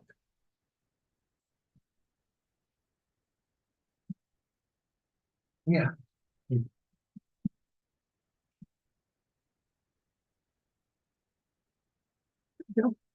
They do send it to us digitally too. Yeah. So you're aware. Yeah. Or at least I do anyway. I'm speaking out all.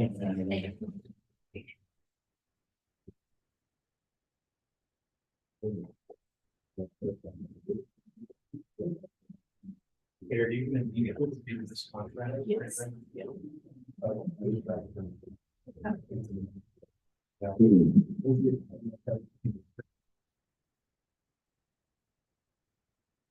Thank you.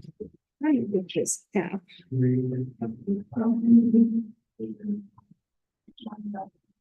Started into it and then they wanted me to approve full access, Oh, really?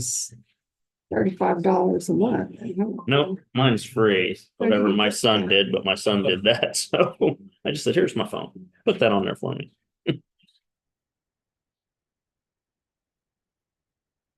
Customize. With me, it's my grandkids, so I need something on my phone. They know how. I know, I miss my daughter for that. Me, I just throw mine at a wall and start over new. I'm here for that. Yeah.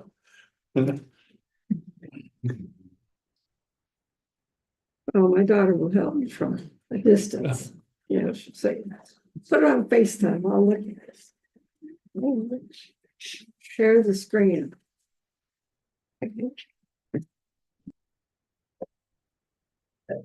Good. I'll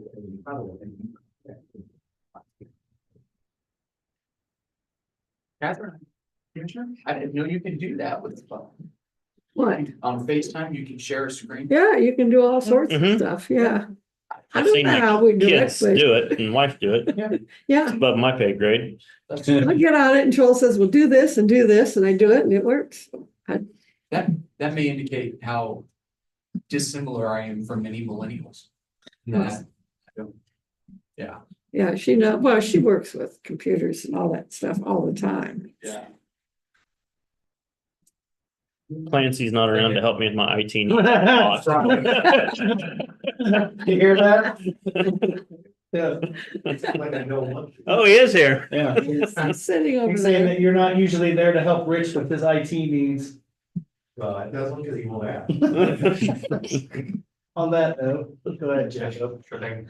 Good morning, County Commissioner. This is Jacob Hansen, Deputy County Counselor, here to present to the board a memorandum of agreement obligating funds as it relates to the American Rescue Plan Act.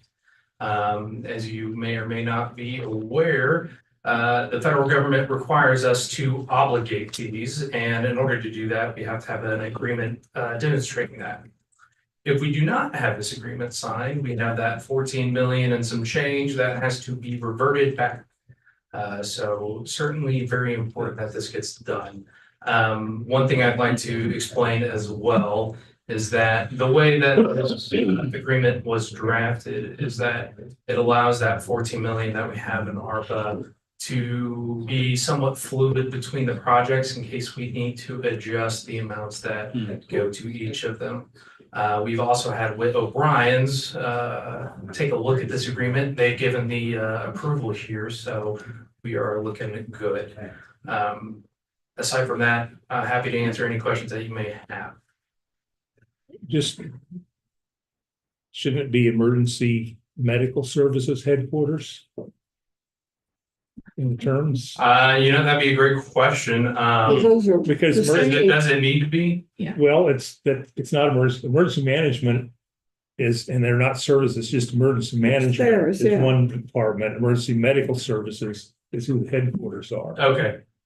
I think that may have been a mix up on as far as the project title, but we can obviously amend that very easily. Emergency So make medical it- services. In the contract, headquarters. it doesn't say emergency management services.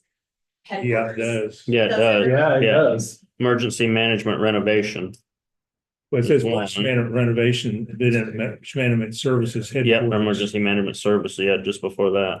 Yeah, Yeah. I'll see what it said one more time. It's on the first page. It says it. Yep, Yes. very first page, Which says oh, right there.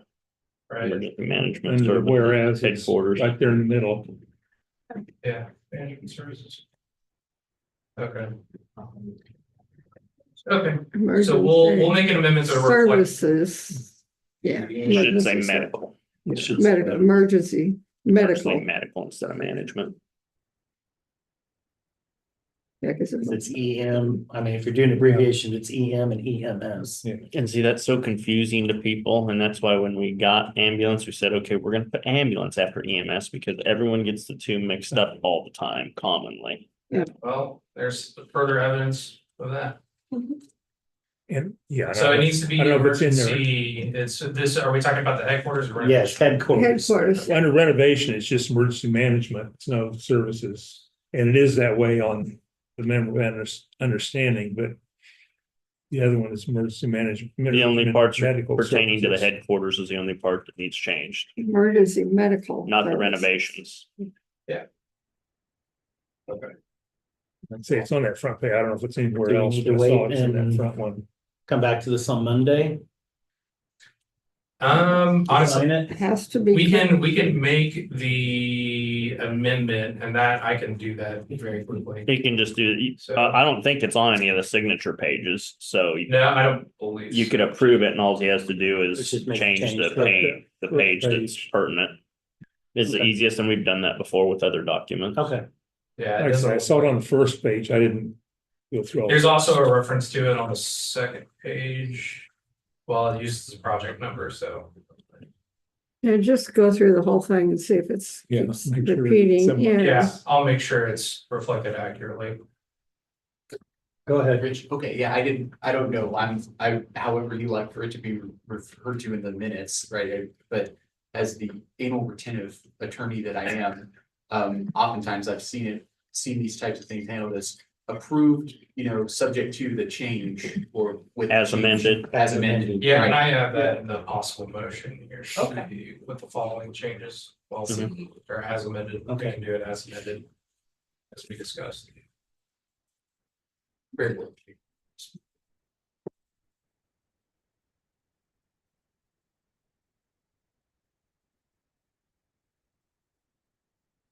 Okay, when I move the board to sign the agreement with the changes to emergency medical services. I would second that. Okay, it's been moved and seconded. The board signing the agreement with the following changes to emergency medical services. All in favor? Aye. Jacob, if you would just get the appropriate changes as you guys would like them to Cindy K to put in the minutes appropriately. Are these for Thank you. everybody to sign? It is for all three. Thank you guys for your work on that. Appreciate it. Brittany, I guess my question is that take the onus of responsibility off of me and onto you now for ARPA funds? I've always kind of figured I had it anyway, Oh. so We did the original agreement and I had to be the executor of it because I was the board chair at the time. I figure if Nah. something goes awry, I've been I'm really, gonna really dodge that heavy for bullet. 3 years. I've been waiting to get that call. Didn't see your chair, just kind of. Yeah, it did just kind of popped up, didn't it?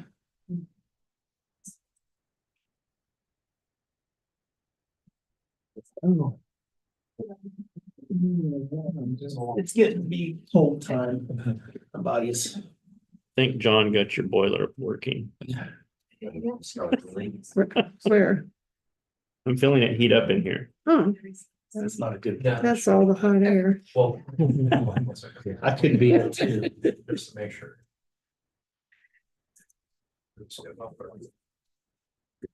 It must be, yeah, cause, yeah, well, I have this on my toes, cause it comes in from that door. They said. I did talk to specific McMillan. deliverables, and I said, here's the contract. Regarding, The windows in here. oh, good. Yeah, I saw him at the meeting and said hi. And I guess the windows are gonna take some time. Oh, really? No, I talked to Bruce, and he's gonna, Bruce McMillan this morning about the windows. Oh, I thought it would have been that big a deal since he's already been run through the traps with one They floor. had to redo all sorts of stuff, I guess, change. I don't know, he said they've been really working on it, but they should have some. It's gonna take a while, it should be, I guess the backup. Months. Oh, really? Wonder if they're having supply chain issues, because there's amazing amount of places that are still having supply chain issues. I don't know, well. He didn't say, he didn't talk about that, he just said there. Firms, probably like next fall. Oh, Yeah, something like that. Wow. Yeah, so I said, we need to get this underway so we can get things ordered. I would naturally think it'd be Nanco that will do it, so it's local. Well, So it's- yeah, but I guess the contractor has to go out to bid.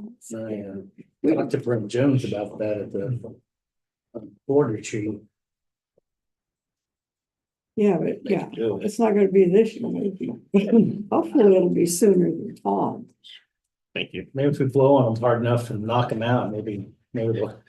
Emergency declaration? Yeah. Quick, start blowing on the windows, Corey. If we wanna go, floor to floor, if we go floor to floor, it's gonna take some time. Okay. He said he's what? That's good.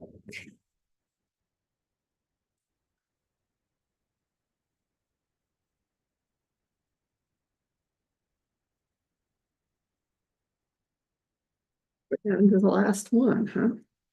No. Until lunch. Until 5 o'clock. Yeah.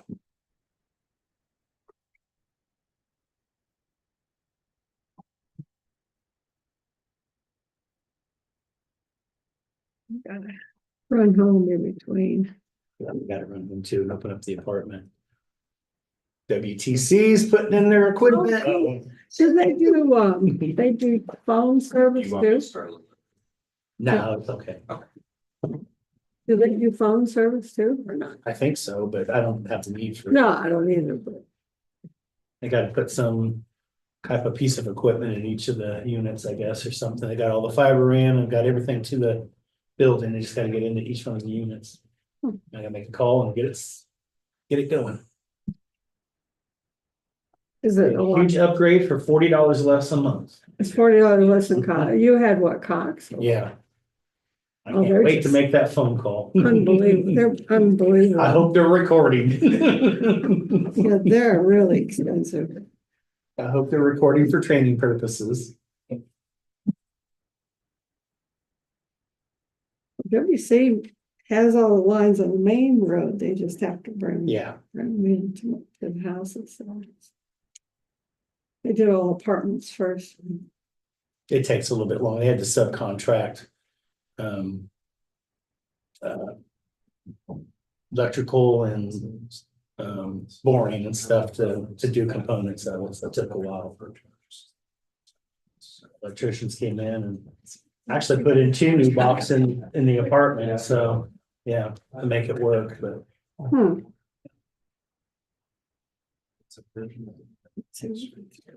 We've had five, right, I said five. In Valley for a while, but I don't even have that anymore. In fact, Verizon, it's just as fast as the fiber, just because there's a tower block. Oh, yeah, Certain areas. right over there by the medical facility over No, there. that's something, that's something else. It's about a half mile the other direction. Is that to the south? To the east. Hey, Rich, if I just print you off the pages now. It's a Verizon. That's a Verizon. Yeah, that's fine. Just give them to me and I'm gonna send you replace them. There's one. Oh, never mind. It's not connected to 200. It'd be on and off. That or just send them to Cindy and she can print them and replace them. Since that's where they're going, to her.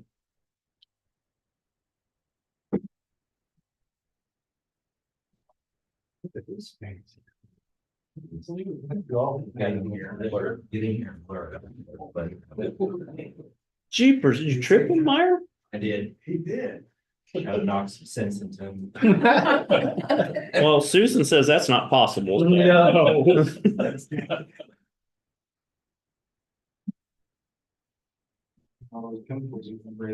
Yeah, Scott, yeah, maybe I was having good exposure. Maybe you did get exposed to that shelf life. It's slow. Stuff you all day. Give me a hard time about my dress, all the suits, maybe you guys would like to come out with your suits and move a little sodium cyanide. I don't think it matters what you're wearing when you figure it out. Yeah, it doesn't matter. It doesn't discriminate.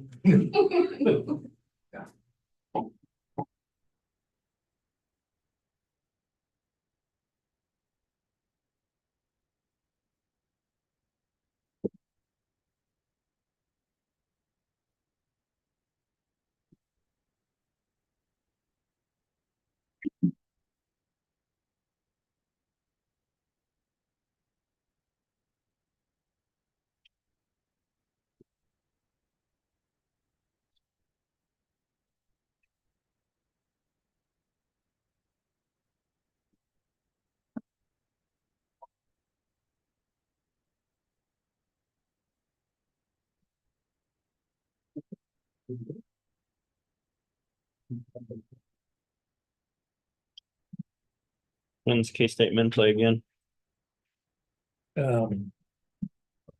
This weekend, that Paradise Jazz. So where were you sitting, John, Tuesday? At the basketball game, you said you went to? I was down in 17. yeah, down in 17, row 9. Just off the student section there, just. Okay, Yeah. you were up in 4:25 or 25? We had pretty good seats. I mean, you can see up and down pretty good. Football or basketball, I don't like to be too far down. Well, kind of glad it's people that gave us a seat, had the same thought. My wife don't like the stairs, she's afraid of the stairs. So Stairs are a little steeper wasn't- graham, which are football stadiums. Since they weren't that far down, they were pretty good. I'm not ready 25. Yes, So, right on the end there, aren't you? Yeah. well, actually, we're 3 and 4. That's what I like. Sitting there, so we can. I like being right on the end too, if possible, more elbow. Yeah. 17's got that other one, 3 and 4. Nobody's gonna cut through it because there's only 4 seats to that row. That's kind of nice. They got chair backs, you know, they got chair backs and that's pretty nice. Still trying, I think. Second week in a row, hopefully. Because the seats in front of us are different than every other seat. Yeah. All the others, you can see the brackets, like the seat this far up, the ones in front of us, they sit back. Which leaves us. No room at all, yeah. To sit like You get ready to this. move and you're in somebody's back. Yeah. And that's kind of like my football tickets. And When they put that stadium, when they redid that, they squeezed all the seats together. And you're sitting like, knees are almost up to your. Going to Your Cincy game waist. on Saturday. I don't know where we're sitting at yet. I'm going with a different group, so. Go ahead, Corey. All right, good morning, Commission. Corey Meyer, ITGIS Director. As Rich mentioned on Monday, there would be one more item, as far as asked for to be paid for out of CIP, and that would Can't do it. be. Sorry. Can't do it. Well, that was a short presentation. Wanted us to take- I told you to have Brittany do it. Yeah. I'm sort of wrapping up here.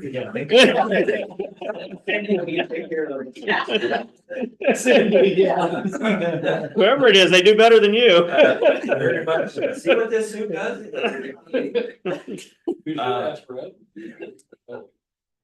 We,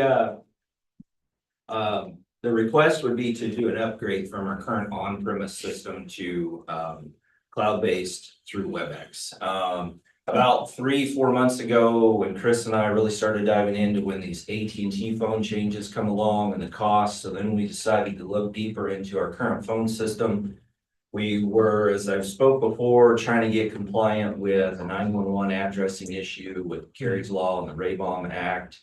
And so we just decided, let's take a look at what the future holds and where we would go with our system. And as we started putting the numbers together, we began to find that it would be better for us to pivot and change versus continue to move forward with our existing on-premise system we have. And the way the numbers break down and why the request is that currently the version we have is coming end of life, so we would need to upgrade. That upgrade is $22,000. To get compliant with the Raybom and Kerry's Law, we need to purchase a module that we do not have right now, called Emergency Responder, and that would cost us another $20,000. Add to the annual licensing that we pay, another $15,000, and then the services through AT&T, which cost us $17,400 a year. Throw in then some other equipment we have in maintenance, and we get to where our current on-premise phone system would cost us $162,800 over the next 3 years, 33 months to 3 years. Instead of doing all that, keeping our on-premise, we can upgrade and transfer our license to WebEx. And that cost, as I added in here, is an approximate, and I have to say it that way because you can see that the licensing, when we decide to move it, it might be 32 months instead of 33 months when we got this quote. But the number there is $56,813.44, and that is phone service for the 33 months. So instead of $162,000, we would be looking at $56,000. And so my request of $65,000 is during this process, we might run into some incidentals. We're going to have some overlap in service where we will still be paying AT&T their services to have our current system while we're going through a 3-month transition to get onto the new system. Currently, the way the phone system is paid, the licensing hardware equipment comes out of the IT budget. The services to AT&T and so forth are paid out of the general fund. So we thought maybe we would come here as the CIP, a one-time covers the next 3 years, while then in the 26 budgets, we would then be able to make the changes as we need to. The $15,000 I have in my budget for licensing, I will use that if we get into any costs over the top of the $65,000 that we might run into. So that's what I would do with those monies that are already budgeted in my 2025 budget. Had I seen, or had we maybe had these numbers and knew where this was going earlier when budgets were set, I would have tried to have added that in and had it there versus a CFP request. Some advantages that this does for us in making this switch is we will not have any equipment servers in-house in our office, in our server room anymore. And that will eliminate a single point of failure. Also, we would no longer have the AT&T service that's necessary to have phones, which is also a single point of failure. The cloud-based WebEx, all we need is an internet connection. And over the last couple of years, some of the changes we've made where we've been separating our internet connections, we have one at this campus, one at the health department EMS campus, one at Public Works, separate internet at Barf Hall, separate internet at the city EMS location, airport location. If we're down here internet for some reason, all of those locations will still have phone service.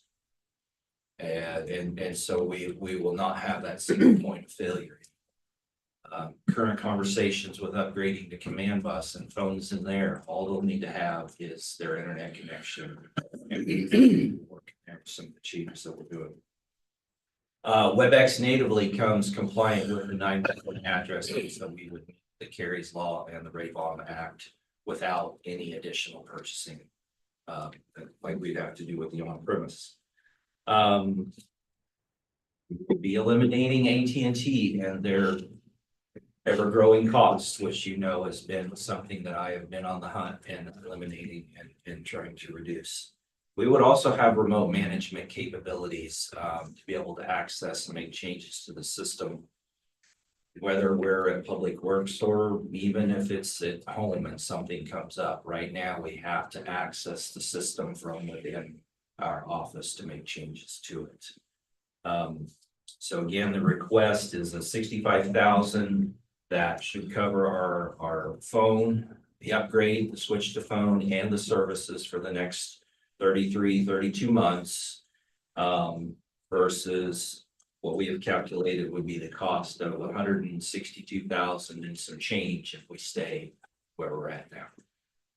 Roughly a $97,000 savings over the next 3 years. Okay. Additionally, our phones that we already have are compliant and will work with the system as well. So we will not have to do, we do have some older phones, let me make sure, but we do not have to change out all the phones. The work we've been doing, this software, WebEx, works with the phones that we already have. So we only have about 150 to replace, which I actually have already purchased 100 of. I was doing a staggered upgrade anyway of our phones, so that's already being taken care of. Questions? Yeah, is WebEx, is that known very, I mean, is it a really well-established company? It's not gonna So go under. WebEx, Watch the yeah. Kansas legislature, like on YouTube. Is that what it's on? That's what it is, WebEx. WebEx. So WebEx is a product owned by Cisco. So Okay. Cisco, yeah, and our current system is from Cisco as well. It's called Call Manager. It's just a logo. WebEx is a product most people think of like your Zoom or your Teams where you have one, but they have the whole phone service package that goes with it. Been around a long time. Okay, And in fact, Cisco is beginning to push customers away from on-premise. They did announce that in 2027 that they would be doing a 25% increase on local hardware to run systems as well. We just got that notification. So we kind of got all of this came together at the right time. It's hard for me to say I'm thankful for what AT&T has been doing, but at least it put us, round two, diving into everything. And then when we found these numbers and put them together, I thought, boy, this is the right direction to go for us. So too. well, is there any possibility, or I suppose there always is, of being hacked like we were, a few months ago? That was the radio towers. Was that the remember? That was radio, radio or- towers. That's not. Totally this. different. Yeah. All It's right. the radio towers and that was the state that had their issue with district This court. one, okay. Totally That's different. not related to this, separate situation. Okay, I'm not too internet savvy. That's why I'm here to answer any questions if you have them, so. There, Clancy's behind him. You made it, Steve. Oh, gosh.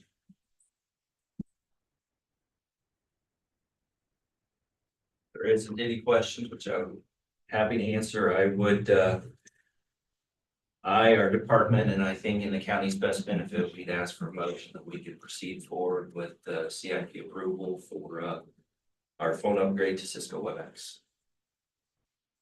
Okay, well, let's see. I'll make a motion to proceed with the 2024 CIP request for phone system upgrade to Cisco WebEx. Second, Been moved and seconded to proceed with the 2024 CIP request for phone system upgrade to Cisco WebEx. All in favor? Aye.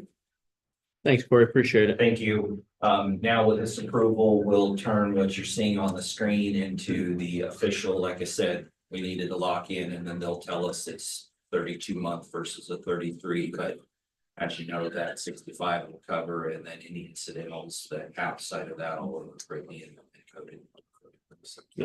Brittany will be bringing you another CIP request form to activate. Yep. Project. Ready. Thank you, Commissioner. Thanks, Corey. Appreciate it. Okay, that's it. So noon. Got a couple small items, commissioners. One is just for you to think on. We won't get into it much today, but Corey's about to bring you more bad news. Uh-oh, The system that we currently use, it's gonna have to go bye-bye. which the phone. Minute track. Oh, we knew that. you can say that So- wasn't. So that's coming early next year for sure. So, Cindy said March at the latest. yep. So that'll be a change and adjustment for all of us, but hopefully better and better than the company that bought out Minute Track's option. And it'll be a local company we'll be going with. So that's what we're gonna recommend if you approve. Civics Plus, isn't it? Yeah. And then regarding the RHID discussion at 4, Jacob and staff, the Budget and Planning Committee have been getting some draft policies, and we got a policy example from another county we really like that we think you'll really like that we're modifying to present to the board to consider. That way we have policies in place when you get presented. Again, of course, our proposal is just for you guys to review and see if you like it or ask for modifications and changes. So we are working on it since this thing's coming fast. So it's an alternate for the RHID or? No, not an alternate, it's just things, How would you deal with it? it's parameters that would say to any governing body that bring them to you, if they meet this and this, then we will consider them. Okay. Not necessarily approve them, but consider them. If they don't meet these, we probably shouldn't bring them. It really defines like would be a negative, Adverse impact. what adverse impact is for the county and how, just kind of quantify that. And give that some actual, something you can. You're gonna be there at 4 today? Dollars and cents, what it's gonna cost us? No, it'll have, you'll see it spelled, it's a semi-lengthy document, but easy enough to understand. But just wanted to let you know, that way it doesn't come up there, that we are working on it and we are on top of it and we're really close to bringing something to the board to consider. And of course, the proposals they have are going to the city the first week of December. So December 3rd, I think it is, the December 3rd meeting. they've got 3 of them, potentially 2 for sure. So 2 for sure. One of them's an infill project, that's what I was told. Yeah, in the city of. Yeah, it's a Cobra Hills. redevelopment within, and then the other one is, Cobra well, there's 2, Hills. one's downtown Manhattan, one's Aggieville. Yeah. And then the Greenfield one, which is yeah. brand new. Yeah, out by Cobra Hills. I think the Aggieville one is the one that's in question because it's in flux. So Is that from business down there? I don't know. I really honestly don't know at this point. Cause Aggieville's got. Well, it's got some residential. I don't There's some know. area they could infill right now. Yeah, Yeah. that's for sure. Makes sense. Just so you know, we're working on it and close to bringing something to the board to consider. I think you'll like it. Well, at least one other important piece of business. Does, what do you got, Commissioner Ford? Man, they got the spread at 9.5. I don't know. I'm just, Cincy isn't bad, it's not great, but we should be able to win on senior night, so.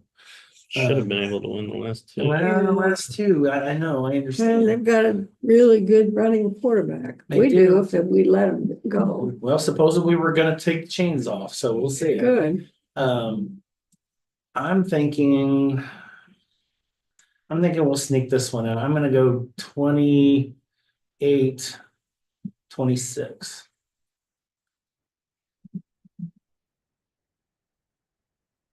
28, 26. That's squeaking it out. Great, At 28-14. Catherine. Hope the defense was. Figured it out. I don't know. The good thing is none of us do. Yeah. Okay, well, If I okay. did, I'd be And there's on a no real money on bookie. the- like I say, there's no money I on wouldn't the be game. here. Let's just put it that I way. knew I'd be on the phone. Okay, I'm gonna say. That's kind of like Johnny Carson's guy, 33 to 27. Karnak. Karnak. Karnak, yeah. You know what Karnak is? Karnak the Hearing Magnificent. it, but I don't. I kind of figured he was on the, you know what Karnak is? Karnak the No. Great. Yeah, I knew it. I knew it. Go Karnak the watch Johnny Magnificent. Carson. You guys now have a homework assignment. Yeah, that's. Come back with a detailed report on Monday. We'll put it in the agenda. Where were the answers stored? Until you get that, I need your score. Okay, oh, I'm gonna go 28-21 Cass. Jacob, Go 30-21. Yes. I went 21-20. That seems like a close game like I'm thinking. I'm just hoping we win. I'm just hoping after last week. that- I'm just hoping we win. Yeah. Don't like it close Yeah, to me, we but- thought that after a 2-week reprieve too. Yeah, Yeah, so One can hope.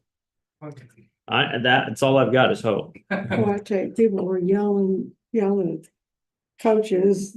I'm not a big fan of that, but yeah. They were, where I was sitting, boy, it was Well, nasty. now that they're paid employees, Mhm. it's. That not I agree with. students.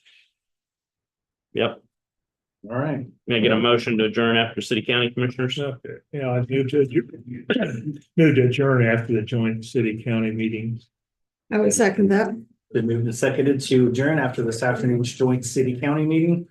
All in favor? Aye. Joint city school district or whatever. City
You are.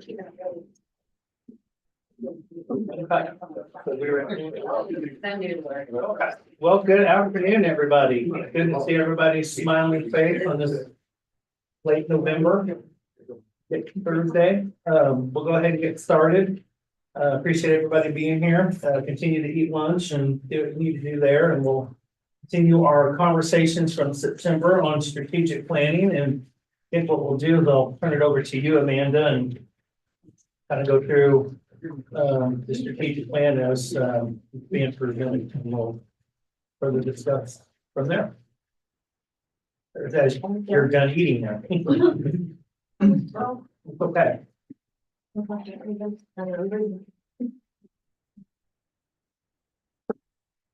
Okay, so hopefully everybody has copy of the plan.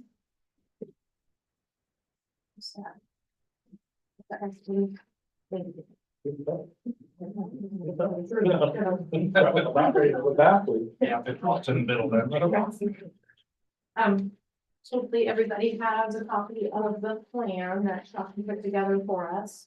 I have a few extras and I think I got everybody, but let me know if I didn't. So they submitted this to us, to the retreat team, after the retreat about these.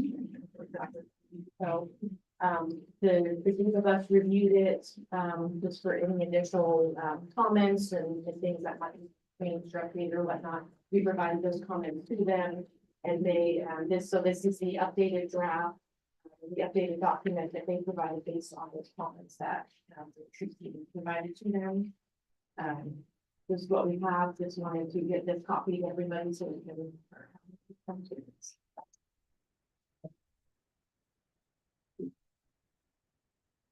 Any key findings in there of note at this point in time? I haven't had a chance to look through it. Sure, yeah, of course, most people have got it, you know, Yeah. so I think we did figure that. I mean, we can all just sit here and read. Well, I think for me, and just to explain, I put this particular meeting together. I know we usually have it on the third Monday, but with the holidays coming up and it's just everything being scheduled the way it is towards the end of the year, I thought it was important to get back to this conversation to keep it kind of fresh and kind of keep it above the water, I guess, for lack of a better term, but that we're still discussing this and we're keeping it alive. So it's not gonna get any easier in December, and I didn't want to wait till January to bring it back up because it just starts to get stale after that. So obviously,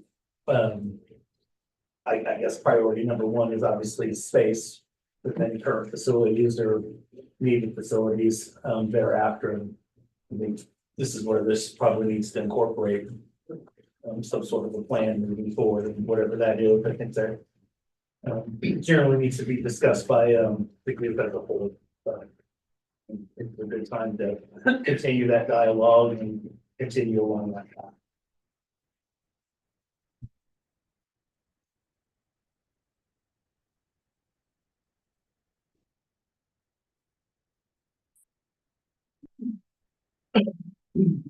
Well, it's kind of hard to have dialogue when we haven't read it. Well, I didn't know we were getting this Yeah. today, so I was just going off the notion that we would just continue to discuss and go off of where we were at in September. This is just added extra, which is fine. It's, Yeah, we thought it was a good opportunity with us all to be together, and again, right, obviously you guys haven't had a chance to read it yet, but at least to be able to distribute it, y'all have your own hard copies and. I think if I'm tracking right, and anybody feel free to correct me if I'm wrong, but the general consensus seems to be is using some of our funds, obviously, to transition at least the administrative side of things throughout the space that we already have with the buildings that we already have. And obviously that brings us to the judicial side of things, and what we need to do there is probably going to be a little bit more of a complicated matter, which will need to be worked through, but obviously the needs there, and we've highlighted that through obviously our discussion, the tour, and through our retreat in September. So I feel like we've got two components here, and which one do we start on? How do we go about that, each and every one of those, and what's I guess the big factor is how do we pay for it? So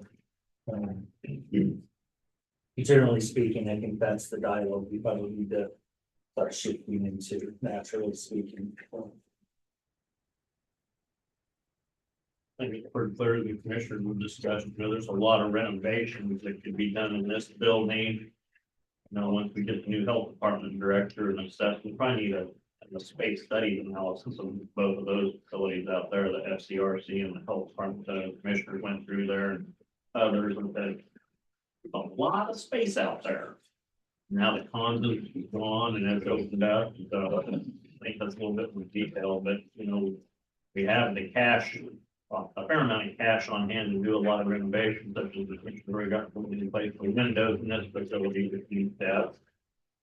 But like I said, I mean, there's nothing preventing from remodeling the counselor's office. It's also something that needs done.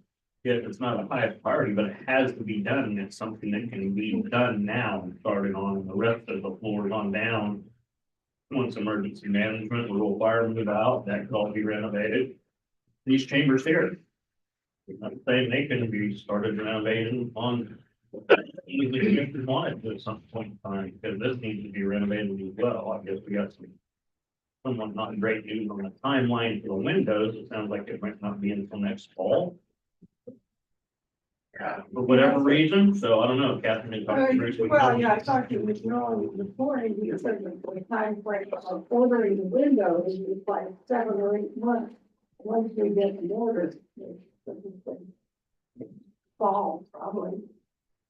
But he was saying, like we said before, it's starting to, the third floor, work our way down. So as renovation goes to the windows, maybe we could do renovations, at least plans for all these floors as we're waiting for the windows to come in. And maybe they go in later, there's nothing to do. I don't know if we could talk to Bruce and Mango, but maybe if we did a floor at a time, it's not so cumbersome for them, because there's nothing saying you couldn't start on commission chambers and third floor. I'm not sure you want to do the whole lot second floor until they've moved out and you can fully renovate that space. What you gotta think about in these transition times is where are those staff going during that renovation? Yeah, where are they We gotta work into this thing. And we've done that before, we put entire offices in the second floor conference room before, in that small conference. Our office has done it. Other offices have done it as well during renovation. Treasurer's office, and you just do it here recently, so it was a recent example of that. There are ways to do that, and, now that elections have moved out of the clerk's office, we've got some good ideas on what could be done there to reorganize that better, renovate it, separate, second entrance and stuff. And so I think there's projects that the commission has the desire to start on. Judicial center, we gotta figure out a lot of things. One, estimated size and price tag, and then location. Can you use the church, location or not? How's that gonna end up? It's still in court, so there's a lot of things pending on that. Location wise, you're not gonna find a better location. But we have the whole legal issue to clarify first. Unless John can help us out. Go from legal to illegal. But I would weigh in with one thing on that, on the legal aspect of it. We just found out this week. We've had the issues are fully briefed by both parties. We've been waiting for some time to get oral arguments scheduled, because we also have the order from the Court of Appeals that said, yes, we're going to do oral arguments. But we found out this week, well, that isn't going to, because we still haven't heard anything, weeks and weeks after that. Check in again to see when is this going to happen, and there's the information we have from the clerk's office. Now this could change, it could change this afternoon. Okay, totally different. But they're saying now, well, that case and another one that they're working on, those could actually, they're not going to be on the schedule for oral argument until February, and they may not make it then. So it's just a virtue of the fact that they're apparently so back at it. So I didn't expect to find that out in stat check, but just so you know, we're talking significant delay on that. Because once all arguments done, it's not like you get a decision the next week, right? It's always up to, always on schedule, and they're dealing with all their other appeals. I would say that's a big deal. So, okay, and usually the criminal matters, I mean, still it's the same on appeal, and they get moved up the time of the line. And involve somebody who's incarcerated and needs to be an answer for everybody involved. But we're talking more delay. It's not due to anything other than just the system being overwhelmed. I'm not sure if everyone's aware, I know a lot are, but it's being heard in Lyon County, correct? Well, it was. Now, this is on a court of appeals. Since we're out of there, we had the decision. It's that decision. It was a great point. It was heard in Lyon County District Court because the local judges appropriately recused themselves because it involved potentially the judicial center.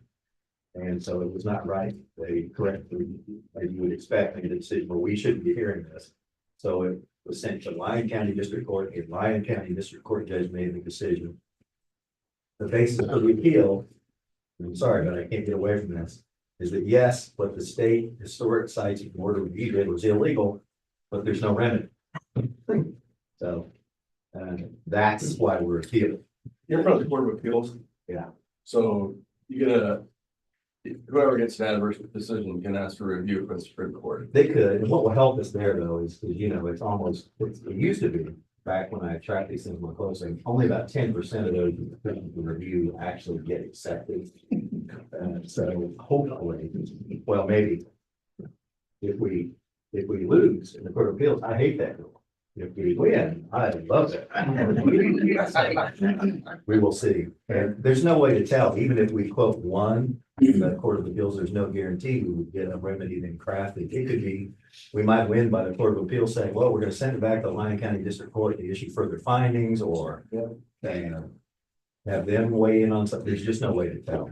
You can be level art before this is resolved. I'm going there anyway. Barry, how much time would you give John if it got demolished? Yeah, what kind of sentence are you gonna ask? If he goes rogue and actually solves this. Wouldn't come down in a day though, it's. We figured it out.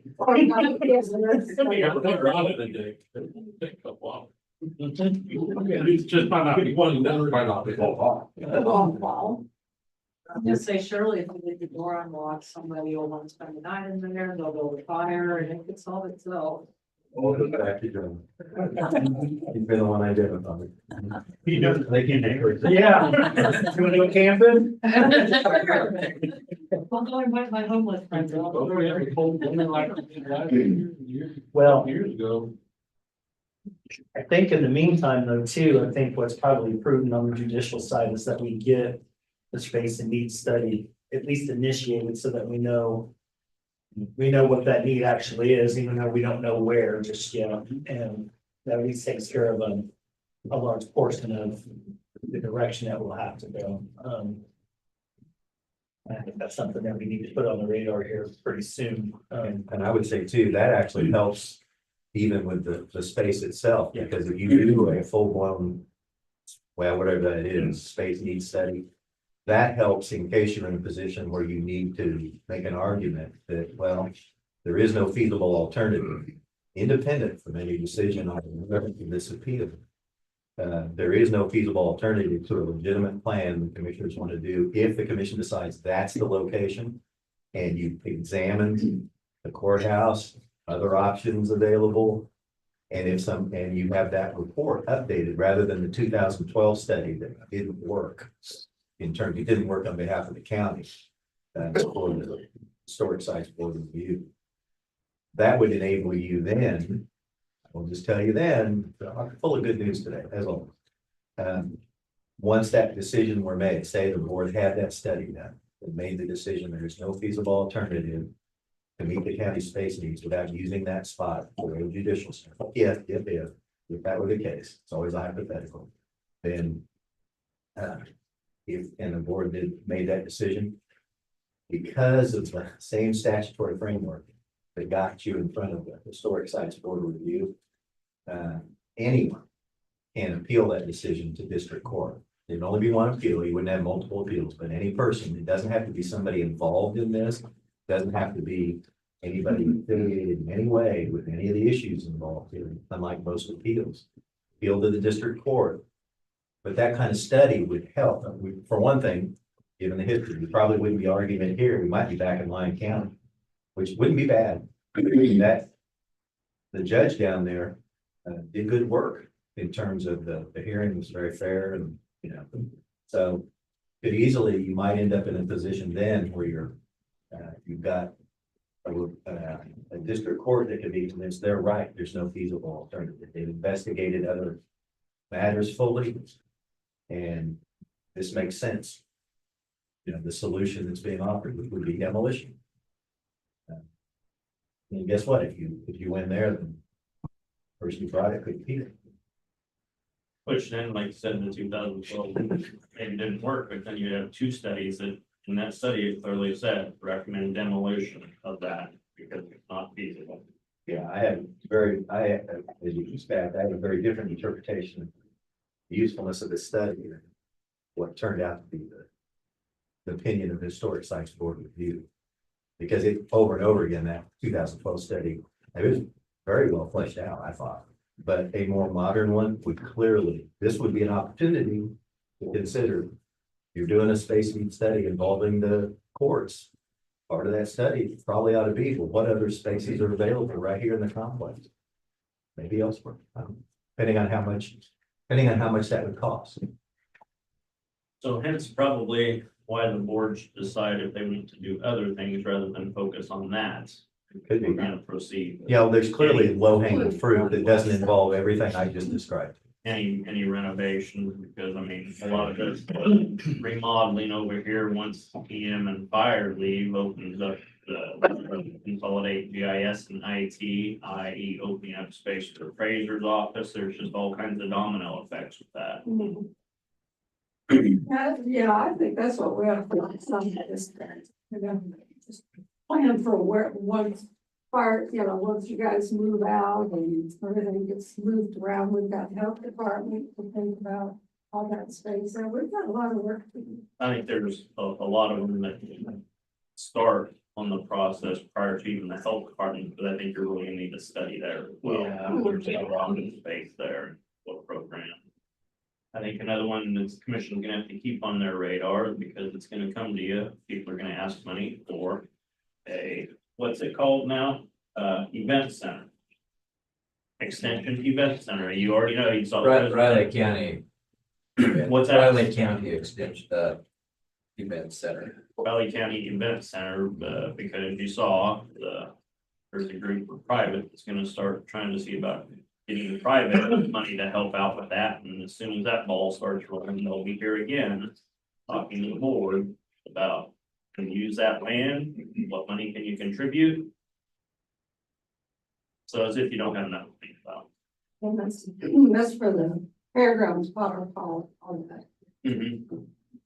And to Gary's point, and I agree, you know, it's just calling it the fairgrounds or the rodeo is a misnomer really, because that facility is used almost every day of the year. But I mean, people don't realize the number of large events. You drive by that side of town and there's all kinds of different trailers for horses or cattle or different events that aren't extension. You know, they're agriculture related, and that's really what that facility is for, is agriculturally related. So there's a lot of big events there. Even they used it when they didn't have Weber Arena this year. And so, and of course, the intent isn't to never to have our fairgrounds. The intent wasn't to necessarily attract more events, but that would, an updated modern facility, you would, I mean, if you got it that's sitting vacant and someone's willing to pay you some money to use it, why not help recoup some of that? So, but one thing I did like about Vern's presentation, and adverse to how a lot of these presentations go, people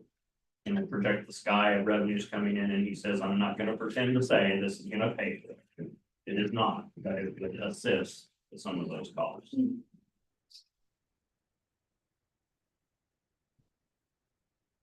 I just make a final pitch that any space study you do, you'll be ahead of the game if you include in the analysis of that space.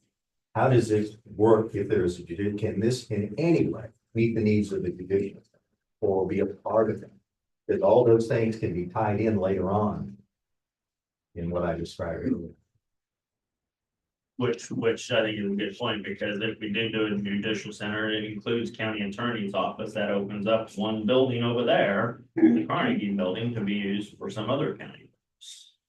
And that would help validate the final decision you make, no matter what you've done. And the courthouse, if you rent all judicial in the new facility, you got two big facilities. It lists what they, here, should list, you know, we, this, that, we list what all we're talking about moving with one thing. Okay. 12, 13. What about corrections? Did that go in the judicial center? That has been mentioned. Yeah, that's good. That's what this talks about. I would say one thing that's happening, and I hope that they will talk to everybody, because with corrections, you have people that are on probation being supervised. You also, we have victims coming into our office.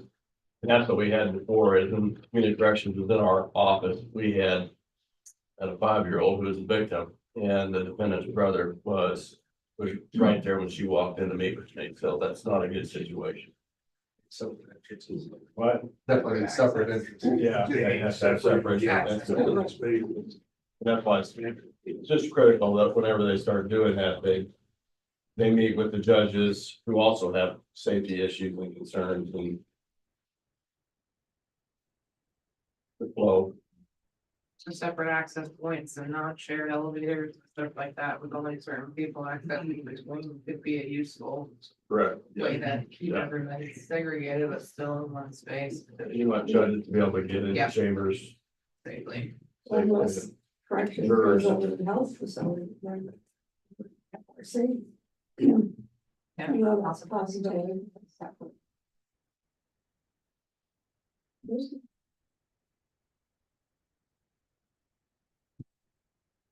Well, there's an opportunity because we have some financial resources to do some extensive renovation in existing facilities, at least.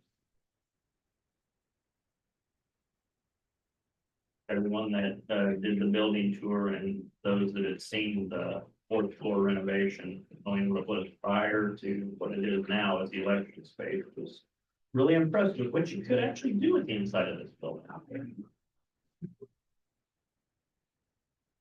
That's true. I mean, historically, even during my time, it's the building, a lot of times, this building is described as, a waste of space or something. And clearly, it's got some things going for it. What you're doing is renovating. And you're doing it in a very intentional way.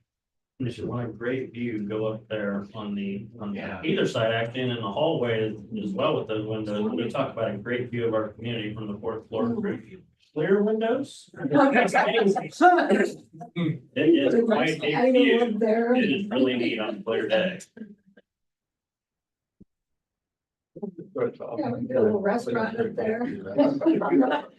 There's several patios on the roof there, yes, for sure. That's gonna be our next request for John, employee outdoor area.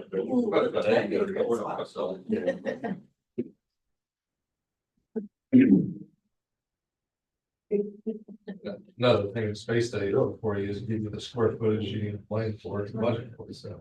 Won't be exact, but we give John this square footage number, and you can take current estimated construction cost per square footage, and it's actually give you some numbers to work with.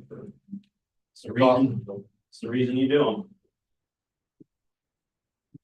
So would we do a space study for this building? And then, get that done and get those, or do we do a space, but hire somebody to do all the buildings? 'Cause that's kind of what this I think is. we need the court first.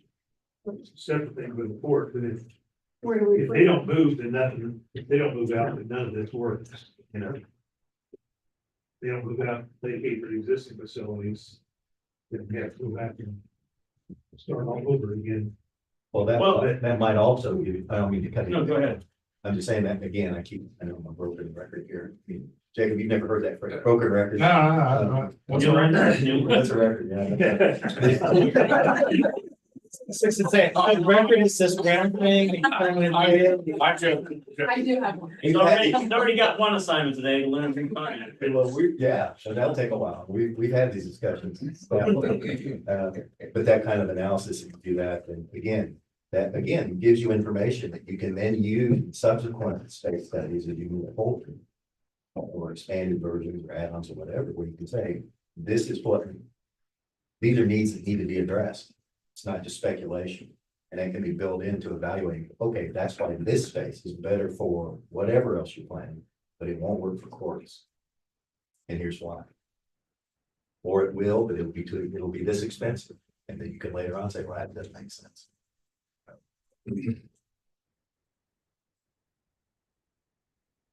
And then Twitter's better, that's my. You've got one of the biggest obstacles resolved for the renovation is, as I've said, sounding like a broken record, you have some resources that county commissions have not had before. Renovations. And not increase the tax burden to the taxpayers. Correct. So those renovations are gonna start over there for your building, or your move soon. July. Next July. Next July. When do you have that? Yeah, we'll be working on design. Yeah, I think we meet tomorrow, or next week. No, first in December. Yeah, whatever we do that, we'll start talking about design, getting into it, what we have in, since we have a firm budget or a set budget now. So, with the hope that by the time we're done with the EMS station, we'll brought in work on that. We could even have it bid out, contract floors with contractors, and this would move, I think that would be the hopes of BHS, is to right on in. We cross the street, keep going. Did they give a timeline on how long that renovation's gonna take? Remember, about 6 months, but. The key there then is that we could start planning other renovations here around that timeline. Yeah, Start working. until we finalize the Maybe that's a little too far ahead. I don't know. You can almost plan. So I would say. Here in the next few months, beginning of the year, first quarter, we could probably start. Pulling someone in to help plan who moves into their space and if they need it. Would like to happen by the end of the year. 25, yeah. That's a good timeline. Yeah. And I think we discussed having IT move into that particular, at least the east side of that location.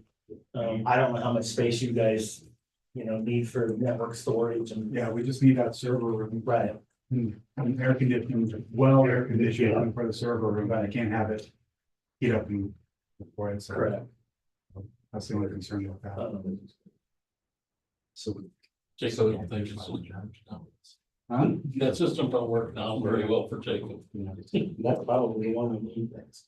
Focus on first in terms of moving is probably. And then that appraiser's gonna be using that. As they move out of IT. Yeah, but I think there's a lot of things we can do before that even. Well, sure. I mean, we can work on yours. Moving, You got you're just. commission chambers, you've got counselor's office, a lot of things can be done in the interim. Rather than wait to do it all at once. Yeah. I might need a helper. David, you're normally quiet. You have any space needs? No, sir, I'm good. Thank you. Okay. Very smart. You figured out how to silence it. Yeah, cost $11 million. I know a lot of you haven't had the opportunity that some of us had, and that's gonna be an amazing first class.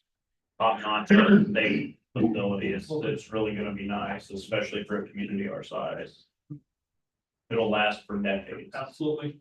And that's what it needed to do. Yeah, it's long overdue. Yeah, for the record, I drove by there yesterday and impressive. I could see the entire building, Yeah, it's been there for a long time. It's a lot larger than I anticipated. We are naming it the Adams Complex. You got the complex part right. My picture's gonna be on the side. Yeah. And mural farm, Absolutely. And that goes back to the fact that back in 2000, it was a retreat in, I think it was 2012, with the chief judge said, don't do the courts yet. Do the Do annual. that first, yeah. So I don't know what. Sorry, it only takes a decade to get back. I'm not complaining, I will here. No, that was really the chief judge. In the next year. Yeah. Yeah, it was really the chief judge until he had seen that banging at the podium, us. And then he saw that and he said, no, these guys need to work. Do them first, not us.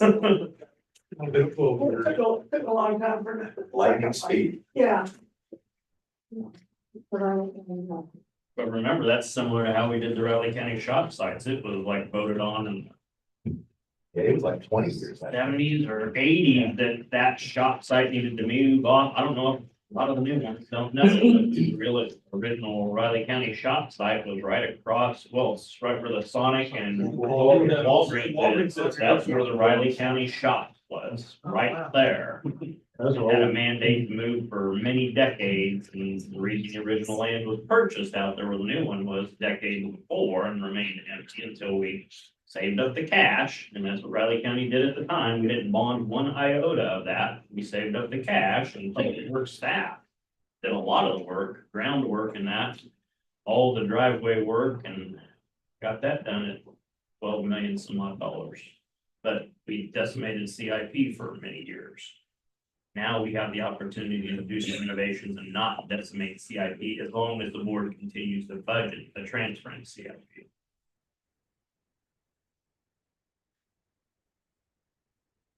And that shop site will last for decades as well.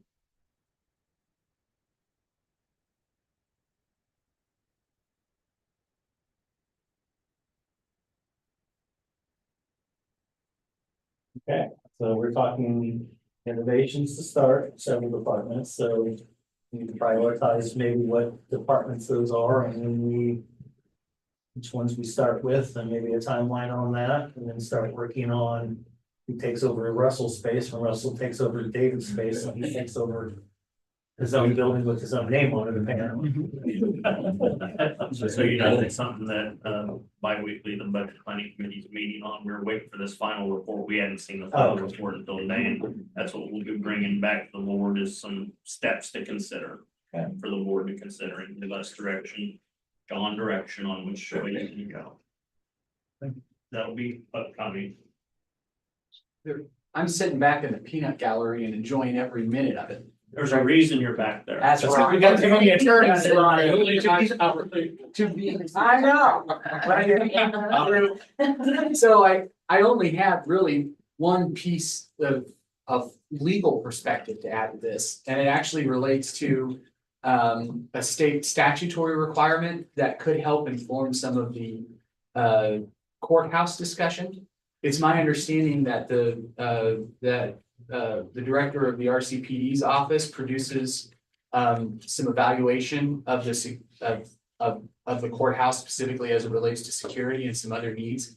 I understand that's an annual thing, but that may be forthcoming sometime in the next few months. And so that might help as a help inform some of the courthouse discussion. Yeah. Right.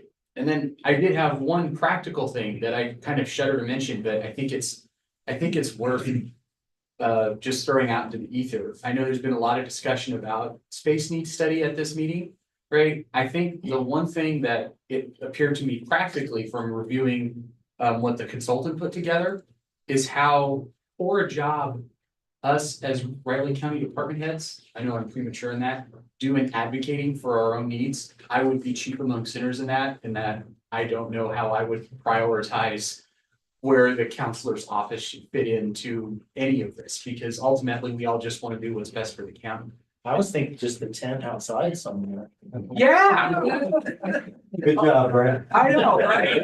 You're retired. That's right. Seems fair. I don't know that we. Or do we need to reorganize? See, and those are the answers. That's why I was going to point towards if the commission does decide to do a facility study, I think one of the other benefits would be to, like, I know I'm not an expert. I mean, Commissioner Foggy, you're an interior design person. You would, I don't know how to organize my apartment, let alone what the county counselor's office should look like. And so that may be another side benefit, as if the commission were to look at doing that, we want to build in to the contracting, saying, hey, we need some definition about even what we need, right? And not just how big it needs to be. That's all I had. One additional thing, you didn't have a future cost is when RCPD wants a bigger jail and bigger facilities, that'll all be on us. You know, RCPD's been at the plate at least 2 to 3 times with new facilities and additions compared to the majority of those sitting in this room. Well, but that's just one more thing that we're responsible for. Yeah. It's been explained that,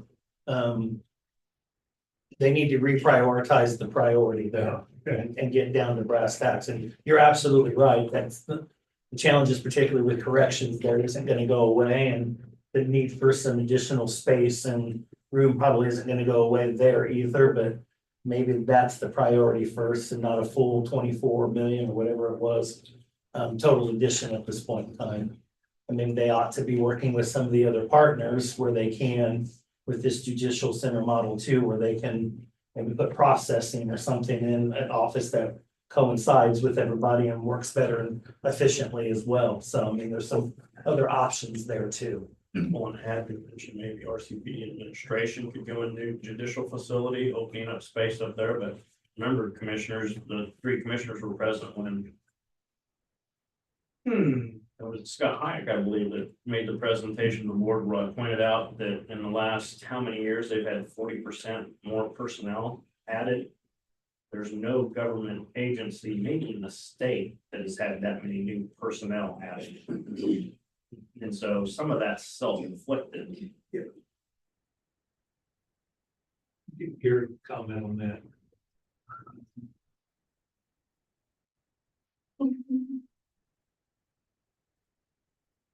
This might be premature, but if any of the commissioners wanted to go to another courthouse to go look, I could probably set up tours anywhere. Yeah, and I talked to Judge Bannister about that, and we were talking about maybe looking at the Lyons County facility, because it's kind of similar, or we think it's kind of similar to us and what our needs. It's got something that they have that we really want, which is a jury assembly room. Yeah.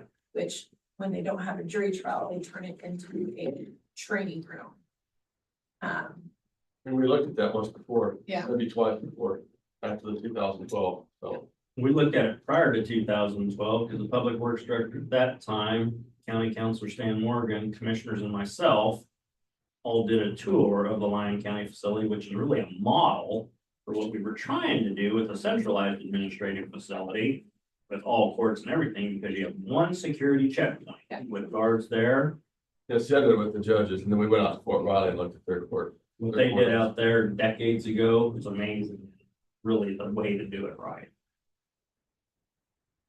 Lyons County, Lyons County. Lyons County. The courthouses, Fort Riley did a really nice job with their courtrooms.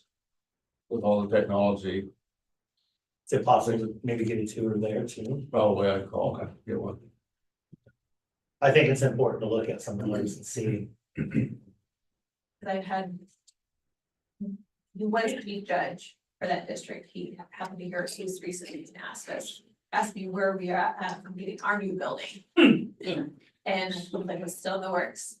And if they want a tour, Lyon County, I will be more than happy to walk through. I would be more than happy to do that. I think we've talked about that, yeah. So what'd be nice too, to find out who designed it.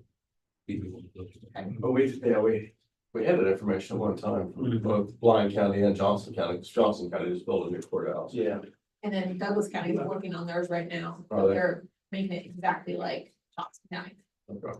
Shawnee County, Originally, on the shop courthouse, but. Shawnee County bought a building or something downtown. They're gonna renovate and do the same thing with or something, I think. 40 years. Yeah, So Lyons, it's an issue around the state. It's not just here. I mean, Lyons County is nice. That's where all the departments are. Unreal. Who's not starting about it? Coffee County just got approved on their, the sales tax, and they're doing like a $30 million bond to build a judicial center.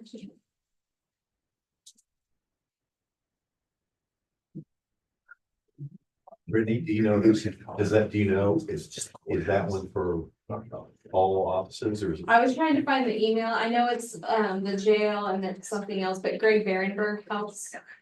Oh, yeah. Oh, So okay. he sent us that email this week. Okay, thank you. Mhm. Yeah, look how much we're spending on ambulance, so. Well, that's just because we had to put his name on it. That costs $6. Apparently.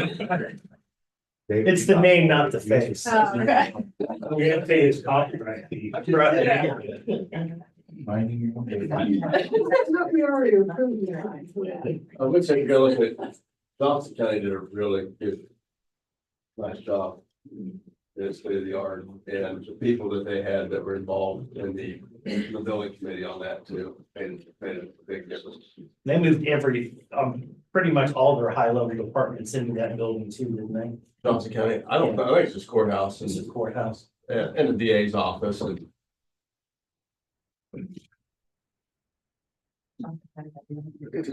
Yeah. I think the jail right across the street from them, there's like a secret tunnel from jail to the courthouse. That's how. I like tunnels. It's not a secret anymore. We could have. It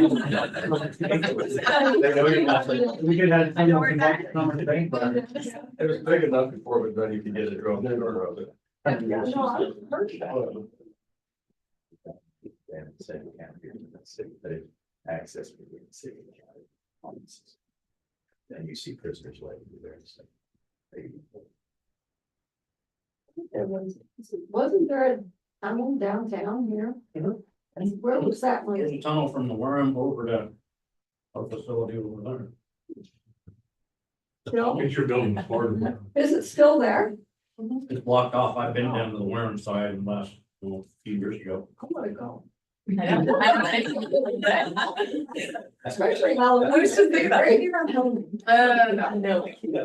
Oh, the basement of that worm would be amazing for Halloween. Oh, yeah. There's that space down there and A it. lot of creepy little. insane. If you want horror, go to the basement. Yeah. Experience. Yeah. Maybe get to see that, that's true. Yeah, you're It's really creepy. Some chairs down there. Situated like face each other. Oh, yeah. It's weird positioning. Something got locked me out. As important as it was, Well, I thought it was quite a few. I don't know, I mean, at one time, all the. Police department was over at Fifth in Colorado, but that obviously moved, and I don't know if this is critical.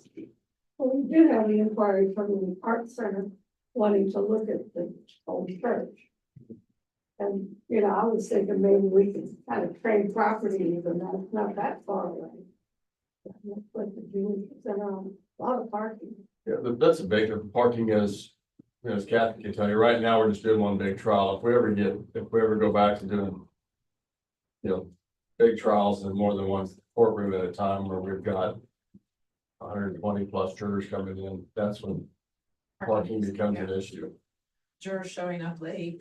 Mhm. And they And can't just find, twiddling their thumbs. and they can't find a place to park. They can't park up close. There's a ton of park. Down the mall. What's that, John? There's parking a couple blocks away, but there's parking. Oh, that is, this community is so spoiled rotten. Parking is not a concern. You got a huge parking lot, block and a half away. Over to Topeka, you'd have to pay for parking and block several blocks. This community complains more about walking if they have to walk more than a block. How do you? It just depends. More across the street. But, the weather depends, things like that, I mean, in the winter time, it's a lot. Or difficult, when you got a lot of people trying to park and get into one place, trying to find it, that's the issue. We try to stagger start times as best we can. But judges still like to get things started right at 9 o'clock. And what happens is the city goes around giving tickets and then all these people show up with tickets. Money we have, Kathy has to deal with, I don't have to. We try to tell them the best when you call them to remind them about where to park. If this is full, then go here. Then might get a few grumbles, but And the problem is that the court goes all the way down there. If they have an IT problem, they want us there immediately, and that's now a 10-minute drive to get down there, so that could delay a jury trial, which Corey would not be. Corey said if the courthouse was next door, he'd have to send somebody, he'd have to. We don't have to have someone there In their building. It's every day, you know, just to be safe. If something happens in the middle of the trial. Yeah, but it'll be fixed right now. I.e. further justification for what Mr. Holman was talking Yeah, about, I mean, why why this next door. location needs to be the location. Not that there's too many moving parts. But one of my thoughts is, seeing if the city would take away the parking lot, let us build on it. And then rebuild the parking lot, if and when we can put it in the churches. We talked about swapping with them before years ago. We had talked about that. We had also, county had got first right of refusal on all those houses to the north of there along that block and potential expansion space at some point in time for a new facility.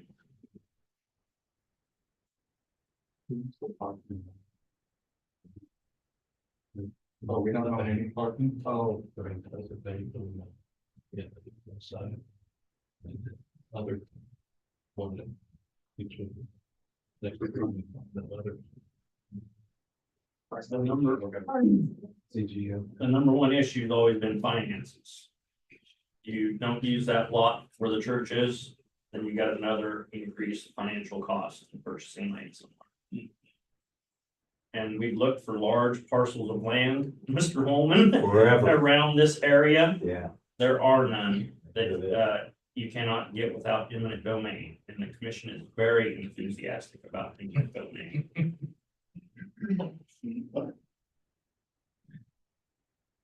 Inaccurate? Mr. Holman? I think it's accurate. Great. I would say, yeah, wild enthusiasm. No, they understand. Well, I know, but I mean, it's a misunderstood process. And people just have a natural, as you would understand, a natural reluctance.